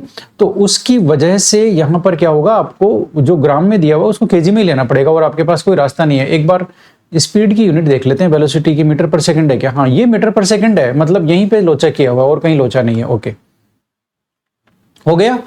h की वैल्यू ऊपर, m की वैल्यू kg में, और v वेलोसिटी आ गई आपकी मीटर पर सेकंड में, ठीक है। अब उसके बाद में जो भी वैल्यू आएगी ना आपकी, ठीक है ना, अब वो कितनी आएगी, वो आएगी 6.626 इंटू 10 टू पावर माइनस 34। बात समझ में आई, 10 टू पावर माइनस 34 आएगी। क्यों, अब यूनिट आपकी मीटर कैसे आएगी मैं बताता हूं। अब जैसे दिख रहा है वैसे आप काटोगे तब तो आपको पता नहीं चलेगा कि यूनिट आपकी मीटर आएगी क्या, लेकिन अब ये जो जूल है ना, इसकी वैल्यू आपको ये रखनी पड़ेगी, जूल की वैल्यू आपको ये रखनी पड़ेगी। जब आप जूल की वैल्यू ये रखोगे ना यहां पर, है ना, इसकी यूनिट ये रखोगे ना, तो इसकी यूनिट क्या हो गई, मतलब जूल की यूनिट आप क्या रखोगे, kg मीटर स्क्वायर, और सेकंड वहां पर, अच्छा ठीक है। तो ये s-1 हो गया, क्योंकि ये s-2 है और ये s है, तो ये s-1 हो गया। अब आप काटापीटी करोगे ना तो ये सारे कट जाएंगे, kg से kg कट गया, है ना, ठीक है। मीटर से ये कट गया, एक में एक m बचेगा, यानी कि मीटर बचेगा एक, और s-1 से s-1 गया, यानी कि एक ही मीटर बचेगा। तो इस तरह से आपने देखा कि आप इसको, अच्छा नीचे आप देखो 0.1 को 10 से मल्टीप्लाई करो तो 1 आएगा, इसलिए ये भी गया। तो 626 इंटू 10 टू पावर 34, ये वैल्यू ऐसे कैसे रह गई। देखो आपको यूनिट भी नहीं आती है तो आप ये तो समझ जाओगे कि ये वैल्यू ऐसे कैसे रहेगी, क्योंकि नीचे 0.1 और 10 है, दोनों को मल्टीप्लाई करेंगे तो 1 आएगा। तो 6.626 इंटू 10 टू पावर 34, ठीक है। और लास्ट में यूनिट काटापीटी करोगे तो आपको मिलेगा m। बस आपको पता ये होना चाहिए कि 1 जूल की वैल्यू क्या होती है। बात आपको समझ में आ गई। तो इस तरह से ये न्यूमेरिकल था NCERT से, और इसका उत्तर कोई माइका लाल रोक नहीं सकता। इसका उत्तर आपका 626 into 10 to power minus 34 metre आएगा। तो आपको बात समझ में आएगी। हमने एक एक क्वेश्चन का जो एंड है, कहां से लिया गया है, मतलब सोर्स उसका, वो डिस्कस करके हमने सारी राम कहानी यहां पर मतलब खत्म की है। ओके, अब आगे चलते हैं। एक क्वेश्चन में इन्होंने दे रखा है 101 में इंपिरिकल फॉर्मूला और मोलिकुलर मास दे रखा है एक कंपाउंड का। तो देखो मैं आपको थोड़ा सा यहां पर समझाना पड़ेगा मेरे को, है ना, थोड़ा सा समझाइश करनी पड़ेगी मेरे को आपकी। ओके, तो मैं समझाइश करने के लिए यहां जगह निकाल लेता हूं। ओके, देखो बात को समझो जरा। जो भी आपका इंपिरिकल फॉर्मूला होता है, ठीक है, जो भी इंपिरिकल फॉर्मूला होता है उसको आप एक n फैक्टर से मल्टीप्लाई करते हो तो मोलिकुलर फॉर्मूला आ जाता है। समझ में आ गई? या तो आप ऐसे लिख दो। तो मतलब अब यहां पर इन्होंने क्या दे रखा है, इंपिरिकल फॉर्मूला तो आपको दे दिया, ये रहा, मोलिकुलर फॉर्मूला आपको पूछा है, यानी कि ये n फैक्टर आपको चाहिए। ये n फैक्टर की वैल्यू आप निकाल लो, इंपिरिकल फॉर्मूला को फिर n से मल्टीप्लाई कर दो तो मोलिकुलर फॉर्मूला आ जाएगा। अब ये n क्या है, जरा n सुनो। n की वैल्यू होती है मोलिकुलर फॉर्मूला मास, यानी कि molecular mass divided by empirical formula mass. Molecular mass divided by empirical formula mass. तो मोलिकुलर मास कितना है ना, मोलिकुलर मास कितना है वो इन्होंने दिया है, ये रहा मोलिकुलर मास, ये रहा, ठीक है। तो ये लगभग 99 हो गया, 98.96 है ना, तो ये 99 ले लेते हैं, ये लो 99, ठीक है। अब divided by empirical formula mass. अब इंपिरिकल फॉर्मूला क्या है, इंपिरिकल फॉर्मूला आपका ये रहा, CH2Cl, इसका मास कितना हुआ, देखो CH2 का होता है 14 प्लस में Cl का होता है 35.5, तो 14 प्लस 35.5 ये कितना हो गया, ये हो गया आपका 49.5, ठीक है। तो इंपिरिकल फॉर्मूला CH2Cl है और उसका मास आ गया आपका 49.5, तो इंपिरिकल फॉर्मूला मास हो गया 49.5, ये लो 49.5 हो गया, ठीक है। अब इसकी काटापीटी करोगे तो ये अप्रोक्सीमेटली 2 आ जाएगा, यानी कि n की वैल्यू 2 हो गई। तो आप इंपिरिकल फॉर्मूला जो भी है, यानी कि आपका CH2Cl है, उसको आप 2 से मल्टीप्लाई करोगे तो आपका मोलिकुलर फॉर्मूला आ जाएगा। मोलिकुलर फॉर्मूला आ जाएगा आपका C2H4Cl2, बात खत्म। C2H4Cl2 ये हो गया आपका मोलिकुलर फॉर्मूला, और ये बहुत ज्यादा आसान था। C2H4Cl2 ये रहा ऑप्शन नंबर 1। इससे ज्यादा क्या आसान होगा बताओ, इससे भी ज्यादा कोई आसान सवाल हो सकता है क्या, मतलब ही नहीं है, ठीक है। ओके, अब ये बोला है दीर्घ आवर्त सारणी, दीर्घ नहीं भाई, हम इधर नहीं पढ़ेंगे, हम इधर पढ़ेंगे। The IUPAC name of the element rutherfordium. Rutherfordium देखो 104 होता है, रदरफोर्डियम कितना होता है, एलिमेंट नंबर 104। 104 का हो गया अन, 0 का हो गया नील और 4 का हो गया क्वार्डियम, यानी कि अननील क्वार्डियम, ये रहा है इसका नाम, ऑप्शन नंबर 1। कहां दिक्कत है भाई, किसको दिक्कत है बताओ, आओ सामने। नहीं, किसी को दिक्कत है तो आ जाओ, उसमें क्या दिक्कत है ना, कर लेंगे 2-2 हाथ, है ना, कहां दिक्कत है। ओके, आगे चलते हैं। 103 केमिकल इक्विलिब्रियम का है। In which of the following reaction the reaction goes reverse direction when pressure is increase. देखो प्रेशर इंक्रीज करोगे तो रिएक्शन वापस किस में जाएगी, बहुत सिंपल सी बात है, मैं आपको बताता हूं, ज्यादा कुछ नहीं है इसमें। हमेशा याद रखना, गैसियस रिएक्शन में यदि आप प्रेशर इंक्रीज करोगे तो कम मॉलिक्यूल्स होते हैं ना, उस साइड रिएक्शन जाती है। क्यों? क्योंकि जो ज्यादा आपने प्रेशर कर दिया उसको कम करने का तरीका एक ही है। देखो आप रिएक्शन की कंडीशन में कोई भी चेंज करोगे, मेरी बात को सुन लो जरा, लीच-एटलियर प्रिंसिपल बता रहा हूं। रिएक्शन की कंडीशन में कुछ भी चेंज करोगे तो रिएक्शन हमेशा वो जो चेंज आप करोगे ना उसको एब्जॉर्ब करने की कोशिश करेगी, उसको अंडू करेगी। कैसे करेगी? आपने प्रेशर इंक्रीज कर दिया तो प्रेशर को कम करेगी। अब प्रेशर को कम करने का तरीका एक ही है, ज्यादा नंबर ऑफ मॉलिक्यूल से कम नंबर ऑफ मॉलिक्यूल कन्वर्ट करना, यानी कि गैस के मॉलिक्यूल का नंबर जितना कम होगा उतना ही प्रेशर कम हो जाएगा। अब यानी कि सुन लो बात को, गैसियस रिएक्शन में प्रेशर इंक्रीज करोगे तो उस इंक्रीज प्रेशर को कम करने का तरीका रिएक्शन के पास एक ही होता है, और वो होता है कि ज्यादा गैसियस के मॉलिक्यूल होते हैं, ज्यादा गैसियस मॉलिक्यूल होते हैं, उससे कम गैसियस मॉलिक्यूल को प्रोड्यूस किया जाए, यानी कि रिएक्शन ज्यादा गैस के मॉलिक्यूल से कम गैसियस मॉलिक्यूल की तरफ जाएगी। ओके, अब सुन लो जरा। तो अब इन्होंने कहा है कि कौन सी रिएक्शन है जो प्रेशर इंक्रीज करने से रिवर्स डायरेक्शन में जाएगी। अब आप मेरी बात को समझना जरा, जो मैंने कहा है उसको अप्लाई करना। रिएक्टेंट की साइड में कितने गैस मॉलिक्यूल हैं? 4। प्रोडक्ट की साइड में कितने हैं? 2। यानी कि ये ज्यादा गैस से ज्यादा गैसियस मॉलिक्यूल से कम गैसियस मॉलिक्यूल की तरफ जाएगी, यानी कि ये फॉरवर्ड डायरेक्शन में जाएगी। इन्होंने कहा रिवर्स डायरेक्शन में, नहीं ये नहीं है हमारा उत्तर। अगला आ जाओ, रिएक्टेंट की साइड में कितना है? 1। ये कितना है यहाँ पर? 2। ओके, तो ये ज्यादा से कम, यानी कि 2 इधर है तो CO से CO2 की तरफ आएगी, CO से CO2 की तरफ रिवर्स डायरेक्शन में जाएगी प्रेशर इंक्रीज करने से। यस, यही हमारा उत्तर है। Option number 2। फिर और देख लेते हैं, गैसियस मॉलिक्यूल का नंबर इधर कितना है, 1 और 3 4, इधर कितना है भाई 1 और ये 2, तो ज्यादा से कम की तरफ जाएगी प्रेशर इंक्रीज करने से, मतलब रिएक्शन फॉरवर्ड डायरेक्शन में जाएगी 4 से 2 की तरफ, तो ये भी हमारा उत्तर नहीं है। फोर्थ ऑप्शन में इधर भी 2 मॉलिक्यूल हैं, इधर भी 2 मॉलिक्यूल है, मतलब इस पर प्रेशर इंक्रीज करने का कोई फर्क नहीं पड़ेगा, तो ऑप्शन नंबर 2 हो गया, क्योंकि रिएक्टेंट की तरफ एक गैसियस मॉलिक्यूल है, प्रोडक्ट की तरफ 2 है, और प्रेशर इंक्रीज करने से हायर गैसियस मॉलिक्यूल से लोअर गैसियस मॉलिक्यूल की तरफ रिएक्शन आएगी, तो इसका मतलब यहां प्रोडक्ट से रिएक्टेंट की तरफ आएगी, मतलब रिवर्स डायरेक्शन में जाएगी, मतलब ऑप्शन नंबर 2 सही है। किसी को ऑब्जेक्शन हो तो बता देना, अभी तो बेटी बाप के ही है, सब कुछ हो जाएगा, ठीक है ना, बाद में मत कहना। Okay, which of the following compound will have maximum covalent character. बच्चा जानता है इसको कि फायान हमें कह के चले गए, वो ये कह के गए थे कि भाई जिस कैटायन की साइज जितनी छोटी होगी वो आयनायन का पोलराइजेशन उतना ही ज्यादा करेगा, उसमें कोवेलेंट कैरेक्टर उतने ही ज्यादा होंगे। तो आप जो कैटायन है उसकी साइज देख लो, Na+, K+, Mg2+ और आपका Al3+। अब आप यहां देखोगे, एक बात बताना जरा,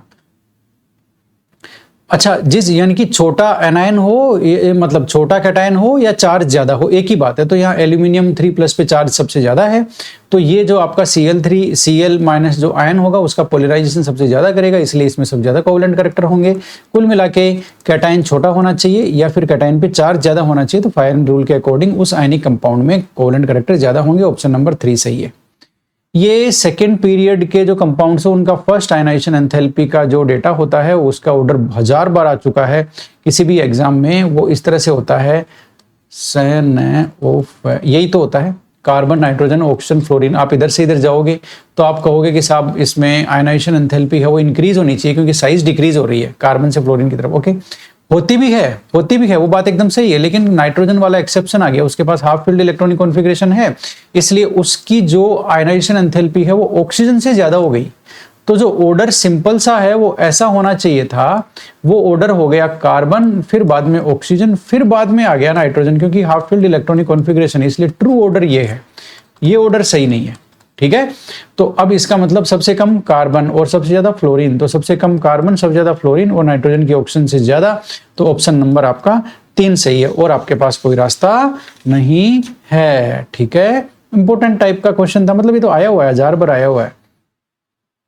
आगे चलो भाई, अब ये कह रहा है most stable reaction intermediate formed in the reaction of propene with HBr in presence of benzoyl peroxide. देखो बेंजोइल पेरोक्साइड की प्रेजेंस में आप ये एल्कीन की रिएक्शन HBr से कराओगे तो एडिशन रिएक्शन होगी। एडिशन रिएक्शन यदि आप पेरोक्साइड की प्रेजेंस में कराओगे तो फ्री रेडिकल मैकेनिज्म से होगी। ये लो, इससे होगी फ्री रेडिकल मैकेनिज्म से, यानी कि फ्री रेडिकल एडिशन रिएक्शन होगी। फ्री रेडिकल मैकेनिज्म से होगी तो इंटरमीडिएट आपका ये तो कार्बोकेटायन है, कैंसिल, ये भी ये कार्बन आयन है, कैंसिल। फ्री रेडिकल एक तो ऑप्शन नंबर 4 है और एक ऑप्शन नंबर 1 है। तो इनमें ज्यादा स्टेबल कौन सा है, इन्होंने पूछा है ना, मोर स्टेबल तो पूछा है, कौन सा इंटरमीडिएट है वो मोर स्टेबल है, यही तो पूछा है इन्होंने।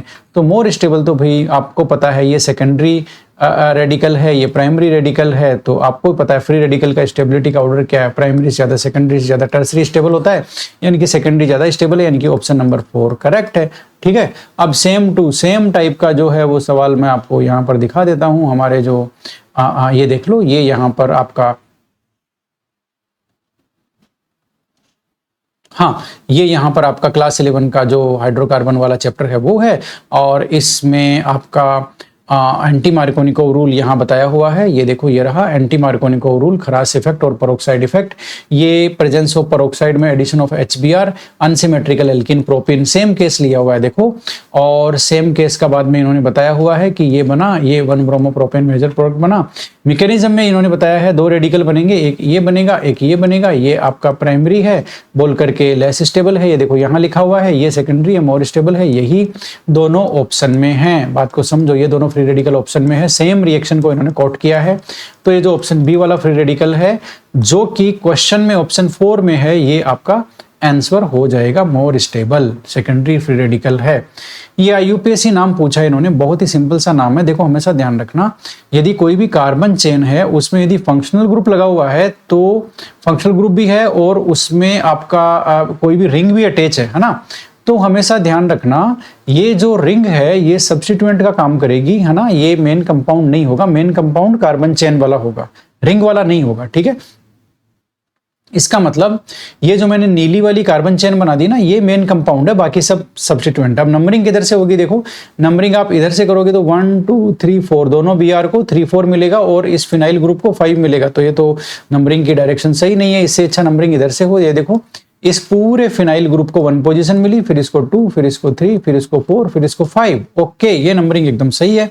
अब इस हिसाब से नाम क्या हो जाएगा, अब सब्स्टिट्यूएंट लिखना पड़ेगा। देखो ये जो मैंने पूरा गोला बना रखा है ये तो है फिनाइल, कौन सा सब्स्टिट्यूएंट है, फिनाइल, और ये ब्रोमो है दोनों, ये भी ब्रोमो है और आपका ये भी ब्रोमो है। अब अल्फा जो राइटिंग का रूल क्या कहता है, वो ये कहता है कि पहले वो सब्स्टिट्यूएंट लिखो जो अल्फाबेटिकल ऑर्डर में पहले आता है। तो इस हिसाब से ब्रोमो आ रहे हैं, तो आप क्या लिखोगे, आप लिखोगे 2 3 ब्रोमो। देखो सेकंड पे और थर्ड पे ब्रोमो है ना, तो ये हो गया 2 3 डाई ब्रोमो, सॉरी, ठीक है। फिर 1 पे ये कार्बन 1 है, 1 पे फिनाइल जुड़ा हुआ है, तो ये हो गया 1 पे फिनाइल, ठीक है। और फिर ये कितनी लंबी चेन है भाई, 1 2 3 4 5, 5 कार्बन की चेन को बोलते हैं पेंटेन। तो ये हो गया ऑप्शन नंबर 2 इसका सही उत्तर है, ठीक है। अब आप कहोगे लिया कहां से, अरे भाई ये कहां से लेंगे, मियां की दौड़ मस्जिद तक, तो ये कहां से लेंगे, एनसीईआरटी से लेंगे। ये एनसीईआरटी का चैप्टर नंबर आपका जो जनरल ऑर्गेनिक केमिस्ट्री वाला, मतलब some basic principles and techniques वाला क्लास 11 में जो चैप्टर है, ठीक है, उसी से इन्होंने ये लिया हुआ है। और ये कहां जाएंगे बेचारे, इनके पास है क्या सामान, कोई सामान नहीं है इनके पास, ये घूम फिर के वहीं आएंगे, कहां पर, एनसीईआरटी के ऊपर, ठीक है। इस चैप्टर की ये है प्रॉब्लम नंबर 8.10। 8.10 प्रॉब्लम में ये देखो A B C D 4 compound दिया हुआ है और उनका फॉर्मूला पूछा हुआ है। तो ऑप्शन सी देखो ये वाला, ये रहा, ये एक नाम दिया हुआ है, इसका फॉर्मूला पूछा हुआ है और इसका उत्तर ये रहा। तो इन्होंने आपको क्वेश्चन में ये वाला देकर के नाम पूछ लिया, ये रहा, ये वाला आपको देकर के क्या पूछ लिया इन्होंने, नाम पूछ लिया। कोई बात नहीं, लेकिन ये हमसे ज्यादा होशियार थोड़ी हैं, इनको हम कहीं पकड़ लेंगे, ये कुछ भी कर लो हम इनको तुरंत पकड़ लेंगे। मैं कह रहा हूं कुछ भी कर लो, ये 2 मिनट का काम है इनको पकड़ना, ठीक है। ओके, अब 108 में हम लोग आ गए हैं, मतलब अगला केमिस्ट्री का क्वेश्चन है। If the equilibrium constant for the reaction, एक रिएक्शन है H2 + I2 2HI, ये एक रिएक्शन है, इसका इक्विलिब्रियम कांस्टेंट इन्होंने कहा 9 है, ठीक है, 9 है। तो सेम टेम्परेचर पे रखते हुए इस रिएक्शन का इक्विलिब्रियम कांस्टेंट क्या होगा इसका। तो देखो ये जो ऊपर जो रिएक्शन दी हुई है HI वाली और ये जो नीचे दी हुई है, इन दोनों में डिफरेंस क्या है। देखो ऊपर वाली रिएक्शन को इन्होंने 2 से मल्टीप्लाई कर दिया, तो 2H2 हो गया, 2I2 हो गया, देखो 2H2 2I2, और यहाँ 2HI है तो 4HI हो गया, मतलब ऊपर वाली को 2 से मल्टीप्लाई किया तो ये हो गया। इतनी बात आपको समझ में आ गई, ओके। अब ऐसे में इक्विलिब्रियम कांस्टेंट का क्या होगा, देखो जब भी किसी रिएक्शन को n फैक्टर से मल्टीप्लाई करते हैं तो उसका जो इक्विलिब्रियम कांस्टेंट है वो भी क्या हो जाता है, उसको भी हमें n फैक्टर से उसकी पावर लगानी पड़ती है। तो यहां पर यदि ये जो पहले रिएक्शन दे रखी है इसका इक्विलिब्रियम कांस्टेंट Kc है, तो जो नई रिएक्शन दे रखी है ना नीचे वाली, उस पे हम कितने पावर से मल्टीप्लाई करेंगे, मतलब कितने नंबर से पावर लगाएंगे, वो नंबर ये डिपेंड करता है कितने से मल्टीप्लाई कर रहे हैं। तो रिएक्शन को हम 2 से मल्टीप्लाई कर रहे हैं तब जाकर के ये रिएक्शन आ रही है ना, तो इक्विलिब्रियम कांस्टेंट के ऊपर 2 की पावर लगाएंगे। अब ये 9 है, 9 के ऊपर 2 की पावर लगाएंगे तो हो जाएगा 81 और आंसर आएगा आपका 2। अब आप कहोगे सर आपको क्या पता आंसर 2 आएगा। अरे भैया ये क्वेश्चन इन्होंने उठाया है एनसीईआरटी से, ये देखो ये इक्विलिब्रियम कांस्टेंट इक्विलिब्रियम वाला चैप्टर है। आपको यकीन नहीं होता ना, मेरे को पता है बहुत सारे लोग कहते हैं हमें यकीन नहीं होता, तो इसलिए मुझे इक्विलिब्रियम चैप्टर का पहला पेज मुझे दिखाना पड़ता है। ये देखो ये रहा, ठीक है। अब इसके मैं पेज के एक चैप्टर के 7वें पेज में मैं चलूंगा। आगे इन्होंने बता रखा है कि एक रिएक्शन की अलग अलग कंडीशंस में इक्विलिब्रियम कांस्टेंट क्या होना चाहिए, उसके लिए ये टेबल फेमस है, टेबल 7.4। उसमें ये दे रखा है कि यदि ये सिंपल रिएक्शन है ना, A + B C D वाली, ये जो सिंपल रिएक्शन है भाई, इसको थोड़ा जूम कर लो भाई, पब्लिक की डिमांड है, और थोड़ा सा जूम कर लो भाई, हो सकता है तो पब्लिक की डिमांड है ये रही, ओके। तो इन्होंने कहा ये जो रिएक्शन है आपकी, है ना, यदि इस रिएक्शन का इक्विलिब्रियम कांस्टेंट आपका Kc है, देखो एक बार मैं देख लेता हूं क्या दिख रहा है आपको, हाँ ठीक है, ठीक दिख रहा है आपको, ओके। यदि इसका इक्विलिब्रियम कांस्टेंट Kc है, यदि आपने इस रिएक्शन को रिवर्स कर दिया, देखो ये रिएक्शन क्या है, रिवर्स है, ठीक है, इस रिएक्शन को आपने रिवर्स कर दिया तो इक्विलिब्रियम कांस्टेंट जो नया इक्विलिब्रियम कांस्टेंट आएगा ना, वो होगा 1/Kc, यानी कि वो भी रिवर्स हो जाएगा, 1/Kc हो जाएगा। यदि इस रिएक्शन का इक्विलिब्रियम कांस्टेंट Kc है तो रिवर्स रिएक्शन का हो जाएगा 1/Kc, ओके। इतनी बात हो गई। यदि इस रिएक्शन को n फैक्टर से मल्टीप्लाई कर देंगे ऊपर वाली रिएक्शन को, तो कैसे लिखेंगे, ऐसे लिखेंगे, देखो NaA, ये रहा NB, ये रहा NC, ये रहा ND, n फैक्टर से मल्टीप्लाई कर दिया पूरी रिएक्शन को, ऊपर वाली रिएक्शन को, ठीक है। तो इक्विलिब्रियम कांस्टेंट क्या होगा, इन्होंने कहा नया जो इक्विलिब्रियम कांस्टेंट आएगा वो उसमें ओरिजिनल जो इक्विलिब्रियम कांस्टेंट था Kc, उसके पावर लग जाएगी n की। ये देखिए, ये रही, ये नया इक्विलिब्रियम कांस्टेंट है Kc डबल प्राइम, नया इक्विलिब्रियम कांस्टेंट है। इसकी वैल्यू क्या होगी, जो ओरिजिनल इक्विलिब्रियम कांस्टेंट था Kc ओरिजिनल रिएक्शन का, उस पर पावर लग जाएगी n की, यानी कि जिस मल्टीप्लिकेशन फैक्टर से मल्टीप्लाई किया है उसकी पावर लग जाएगी। तो यदि वहां पर हमने रिएक्शन को 2 से मल्टीप्लाई किया है, वहां से यहाँ कितने से मल्टीप्लाई किया, 2 से, तो इक्विलिब्रियम कांस्टेंट क्या है, 9, जैसा कि इन्होंने क्वेश्चन में बताया, ये रहा 9, ठीक है। तो उस पे 2 की पावर लग जाएगी, क्योंकि 2 से मल्टीप्लाई किया है तो 9 की पावर 2 तो 81। तो यानी कि ये सीधा सा क्वेश्चन था, इसमें कुछ करना नहीं था। आपने कुछ कर दिया क्या, गड़बड़ हो जाएगी कुछ कर दिया तो, ठीक है। Which of the following among does not show disproportionation reaction, ये रेडॉक्स रिएक्शन वाले में आपको आराम से मिल जाएगा कि कौन सा दिखाता है कौन सा नहीं दिखाता। वैसे ये क्वेश्चन बहुत ही सिंपल से कॉन्सेप्ट का है। क्लोरीन की ऑक्सीडेशन स्टेट देखो, इसमें आपको +3 मिलेगी, इसमें आपको +5 मिलेगी, इसमें आपको +1 मिलेगी। देखो क्लोरीन की ऑक्सीडेशन स्टेट है ना, -1 से लेकर के +7 तक चेंज होती है। बात समझ में आ गई। +7 इसकी हाईएस्ट ऑक्सीडेशन स्टेट है, जिसमें इसका और ऑक्सीडेशन नहीं हो सकता, केवल रिडक्शन ही हो सकता है। केवल क्या हो सकता है, रिडक्शन, ऑक्सीडेशन और नहीं हो सकता। -1 में इसका रिडक्शन नहीं हो सकता, केवल ऑक्सीडेशन हो सकता है, ठीक है। इसका मतलब यदि क्लोरीन माइनस में है या क्लोरीन +7 में है, तब ये इसका डिस्प्रोपोर्शनेशन नहीं हो सकता। लेकिन यदि क्लोरीन बाकी ऑक्सीडेशन स्टेट में है, यानी कि +1 में है या +3 में है, +4 में है, +5 में है, +6 में है, +7 में है, किसी में नहीं, +7 नहीं, यहां तक, यदि इनमें से किसी भी ऑक्सीडेशन स्टेट में है तो क्लोरीन का ऑक्सीडेशन और रिडक्शन दोनों हो सकता है। आप कहोगे कैसे, देखो भाई +1 में है तो ऑक्सीडेशन कराओगे तो +3 में चला जाएगा, तो या +2 में चला जाएगा, रिडक्शन कराओगे तो 0 में आ जाएगा। तो +1 में रिडक्शन ऑक्सीडेशन दोनों पॉसिबल है। इस तरह से जैसे -1 है क्लोरीन की ऑक्सीडेशन स्टेट, तो इसमें रिडक्शन पॉसिबल नहीं है। देखो रिडक्शन नॉट पॉसिबल, ऑक्सीडेशन आप कराओगे तो 0 ऑक्सीडेशन स्टेट आ जाएगी, +1 भी आ सकती है, कुछ भी आ सकती है, तो केवल ऑक्सीडेशन पॉसिबल है -1 में, ठीक है। तो और डिस्प्रोपोर्शनेशन क्या कहता है, डिस्प्रोपोर्शनेशन ये कहता है कि एक ही एलिमेंट का एक साथ एक ही रिएक्शन में ऑक्सीडेशन और रिडक्शन दोनों हो, उसको डिस्प्रोपोर्शनेशन कहते हैं। तो भैया रिडक्शन और ऑक्सीडेशन दोनों तभी हो सकता है क्लोरीन का, जब उसकी ऑक्सीडेशन स्टेट +1 से लेकर के +6 के बीच में कुछ हो। समझ में आया आपको। यदि उसकी, अब इसका मतलब है 1 वाला ClO2- डिस्प्रोपोर्शनेशन शो कर सकता है। इंटरमीडिएट ऑक्सीडेशन स्टेट आ गई ना, इसकी भी इंटरमीडिएट ऑक्सीडेशन स्टेटस शो कर सकता है, इसकी भी इंटरमीडिएट ऑक्सीडेशन स्टेटस शो कर सकता है। और इसमें ऑप्शन नंबर 3 ClO4- में ऑक्सीडेशन स्टेट +7 है। यहां पर अब इसका और ऑक्सीडेशन नहीं हो सकता, केवल रिडक्शन ही हो सकता है, यानी कि ClO4- जो है वो डिस्प्रोपोर्शनेशन शो नहीं करेगा, बाकी सब करेंगे, क्योंकि बाकी सब में इंटरमीडिएट ऑक्सीडेशन स्टेट है। ClO4 में हाईएस्ट ऑक्सीडेशन स्टेट आ गई, और ऑक्सीडेशन स्टेट पॉसिबल नहीं है, और ऑक्सीडेशन पॉसिबल नहीं है, इसलिए ये डिस्प्रोपोर्शनेशन शो नहीं करेगा। 109 में ऑप्शन नंबर 3, ठीक है। अब मेरे को इनमें ज्यादा कुछ बताना नहीं है आपको, ठीक है। जैसे ये सवाल है, आप कहोगे कहां से आया, अरे भाई NCERT से आया है, और आएगा कहां, मियां की दौड़, बताओ तो, मियां की दौड़ मस्जिद तक, हाँ, इससे ज्यादा इनकी दौड़ नहीं है, बात को समझो। तो ये सवाल कौन सा था, बेंजीन वाला था ना, अभी बता देता हूं। आप भी क्या याद करोगे, आप मुझे कहोगे सर ये क्या, आपने तो सारा पेपर सोल्व कर दिया, एक एक का सोर्स भी बता दिया। हाँ तो बताएंगे ना भाई, जानते हैं इसलिए बताएंगे। आपको कहाँ दिक्कत है, आप जानते नहीं हो इसलिए नहीं बता पाते हो, हम तो जानते हैं इसलिए बताएंगे। ये देखो, ये बेंजीन की रिएक्शंस दे रखी है क्लास 11 हाइड्रोकार्बन चैप्टर में। बेंजीन की रिएक्शन देखेंगे आप तो इलेक्ट्रोफिलिक जो सब्स्टिट्यूशन रिएक्शन के लास्ट में दे रखा है कि इलेक्ट्रोफिलिक रिएजेंट एक्सेस में हो, इलेक्ट्रोफिलिक रिएजेंट एक्सेस में हो तो आगे भी रिएक्शन हो सकती है। और उसका एग्जांपल इन्होंने दे रखा है, बेंजीन का ट्रीटमेंट यदि क्लोरीन, एक्सेस ऑफ क्लोरीन के साथ किया जाए AlCl3 की प्रेजेंस में, तो बनता है हेक्साक्लोरोबेंजीन। क्या बनता है, हेक्साक्लोरोबेंजीन, C6Cl6। अब क्वेश्चन में इन्होंने इतनी तक रिएक्शन दे रखी है, इतनी दे रखी है ना, तो C6H6 यानी कि हेक्साक्लोरोबेंजीन प्रोडक्ट बनेगा।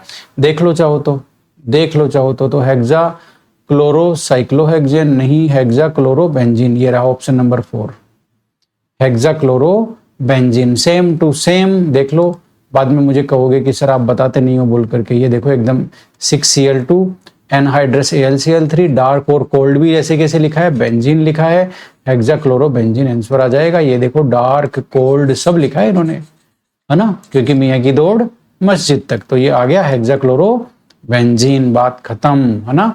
तो ये इलेक्ट्रोफिलिक सब्स्टिट्यूशन रिएक्शन है जिसमें Cl2 को एक्सेस में लिया गया है, Cl2 एक्सेस में लिया गया है, तो प्रोडक्ट आपका यहाँ पर नॉर्मल जो इलेक्ट्रोफिलिक सब्स्टिट्यूशन का प्रोडक्ट होता है ना वो नहीं होगा, थोड़ा अलग होगा, ठीक है। यानी कि 6 की 6 जगह क्लोरीन आ जाएगी। बात को समझो, जो बेंजीन की 6 पोजीशन है ना सभी जगह क्लोरीन आ जाएगी। ये बोला ये रिएक्शन कौन सी है भाई, बहुत सिंपल है, एल्कीन के HBr के प्रेजेंस में रिएक्शन है और पेरोक्साइड है भी नहीं, तो ये इलेक्ट्रोफिलिक एडिशन रिएक्शन हो जाएगी। फ्री रेडिकल रिएक्शन कब होती है, जब इसमें पेरोक्साइड लगाओगे, तो ये एल्कीन पे HBr का एडिशन है, तो इलेक्ट्रोफिलिक एडिशन, इलेक्ट्रोफाइल की ये रिएक्शन है, इलेक्ट्रोफिलिक एडिशन रिएक्शन है, कहीं कोई किंतु परंतु नहीं है।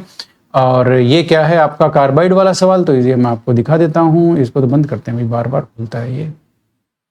हाँ, तो सबसे पहले तो मैं आपको एसिटिलीन बनाने वाला कार्बाइड का दिखा दूं। मान तो जाओगे ना तब तो, या तब भी जिद करोगे कि नहीं नहीं ये नहीं होता, नहीं नहीं हम नहीं मानेंगे, है ना, कहीं रोने लग जाओ, जैसे छोटे बच्चे होते हैं ना, मानते नहीं है, हम नहीं मानेंगे, हम नहीं मानेंगे, ऐसे नहीं करना, मानना पड़ेगा।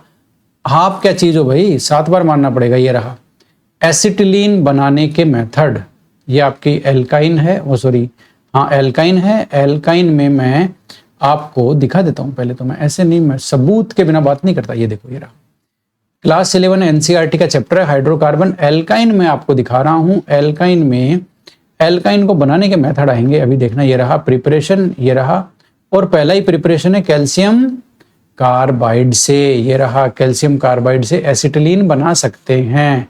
सुन लो अच्छी तरह से, आप कहोगे रिएक्शन कहाँ है, अरे भाई ये रही ना, ये रही कैल्शियम कार्बाइड, क्या बोलते हैं, कैल्शियम कार्बाइड की आप H2O से रिएक्शन करा दो, सीधा एसिटिलीन बनेगी। ये रही, मेथड का नाम ही कैल्शियम कार्बाइड है, और जान लोगे क्या किसी की। तो ये रहा कैल्शियम कार्बाइड का हाइड्रोलाइसिस करते हैं तो एसिटिलीन बनते हैं, ठीक है। ये रहा कैल्शियम कार्बाइड, ये हाइड्रोलाइसिस, और ये आपकी एसिटिलीन। और बोलो, जान लोगे, नहीं लोगे क्या, ले लो, ले लो भाई, मत लो, तुम्हारी मर्जी है। हम देखते हैं और इसमें है क्या क्वेश्चन। अच्छा ये वाला दिखाऊंगे कहाँ पे, क्या देखना, छोटे छोटे क्वेश्चन में आप भी जिद करते हो, है ना, इसका मतलब अच्छे बच्चे नहीं हो आप। एल्कीन वाला ना, क्या दिखाना है एल्कीन का, अच्छा वो इलेक्ट्रोफिलिक, अच्छा वो दिखाना है क्या, अभी दिखा देते हैं। ये रहा ये रही आपकी रिएक्शन कौन सी है, यही तो है, ये रहा addition reaction of HBr to symmetrical alkene. Symmetrical alkene में इन्होंने कहा है, ये रहा addition reaction of HBr to symmetrical alkene take place by electrophilic addition mechanism. ये रहा इलेक्ट्रोफिलिक एडिशन मैकेनिज्म। ये सेम रिएक्शन आपको उठा करके दे दी और कह दिया कौन से टाइप की है। ये रहा इलेक्ट्रोफिलिक एडिशन रिएक्शन। अब मैं एक बार देख लेता हूं, और तो केमिस्ट्री के क्वेश्चन नहीं बचे ना पता चला 2-1 छूट जाएं और लोग कमेंट में धड़ाधड़ हैं, सर ये क्वेश्चन नहीं बताया, सर ये क्वेश्चन नहीं बताया, मेरी जान खा जाए, तो इससे अच्छा मैं चेक ही कर लूँ, है ना। लेकिन चलो मैं चेक तो कर रहा हूँ, लेकिन मैं इस बीच आपको बता दूं कि हमने ये जो क्वेश्चन पेपर था भाई आगे नहीं मिलेंगे भाई, हम करेंगे भी नहीं, कोई हो तो मेरे को बता देना, मैं डाल दूंगा उसको, ठीक है। मेरा कहने का मतलब ये था कि क्वेश्चन अब मिलेंगे नहीं, ठीक है। अब जो मैंने क्या किया है, वीडियो चाहे लंबा हो, लेकिन देखो इस वीडियो को यदि आप देख लोगे ना तो केमिस्ट्री को कैसे प्रिपेयर करना है ये आप समझ जाओगे, ठीक है। एक एक क्वेश्चन का मैंने सोर्स बताने की कोशिश की है, पूरा एकदम उधेड़ के रखने की कोशिश करी है, सारे क्वेश्चंस का मैंने सोर्स बताया है, आपको तरीके से एक एक क्वेश्चन को समझाने की कोशिश की है। वीडियो भले ही चाहे लंबा हो गया हो, लेकिन thank you very much, thank you, ठीक है, ओके।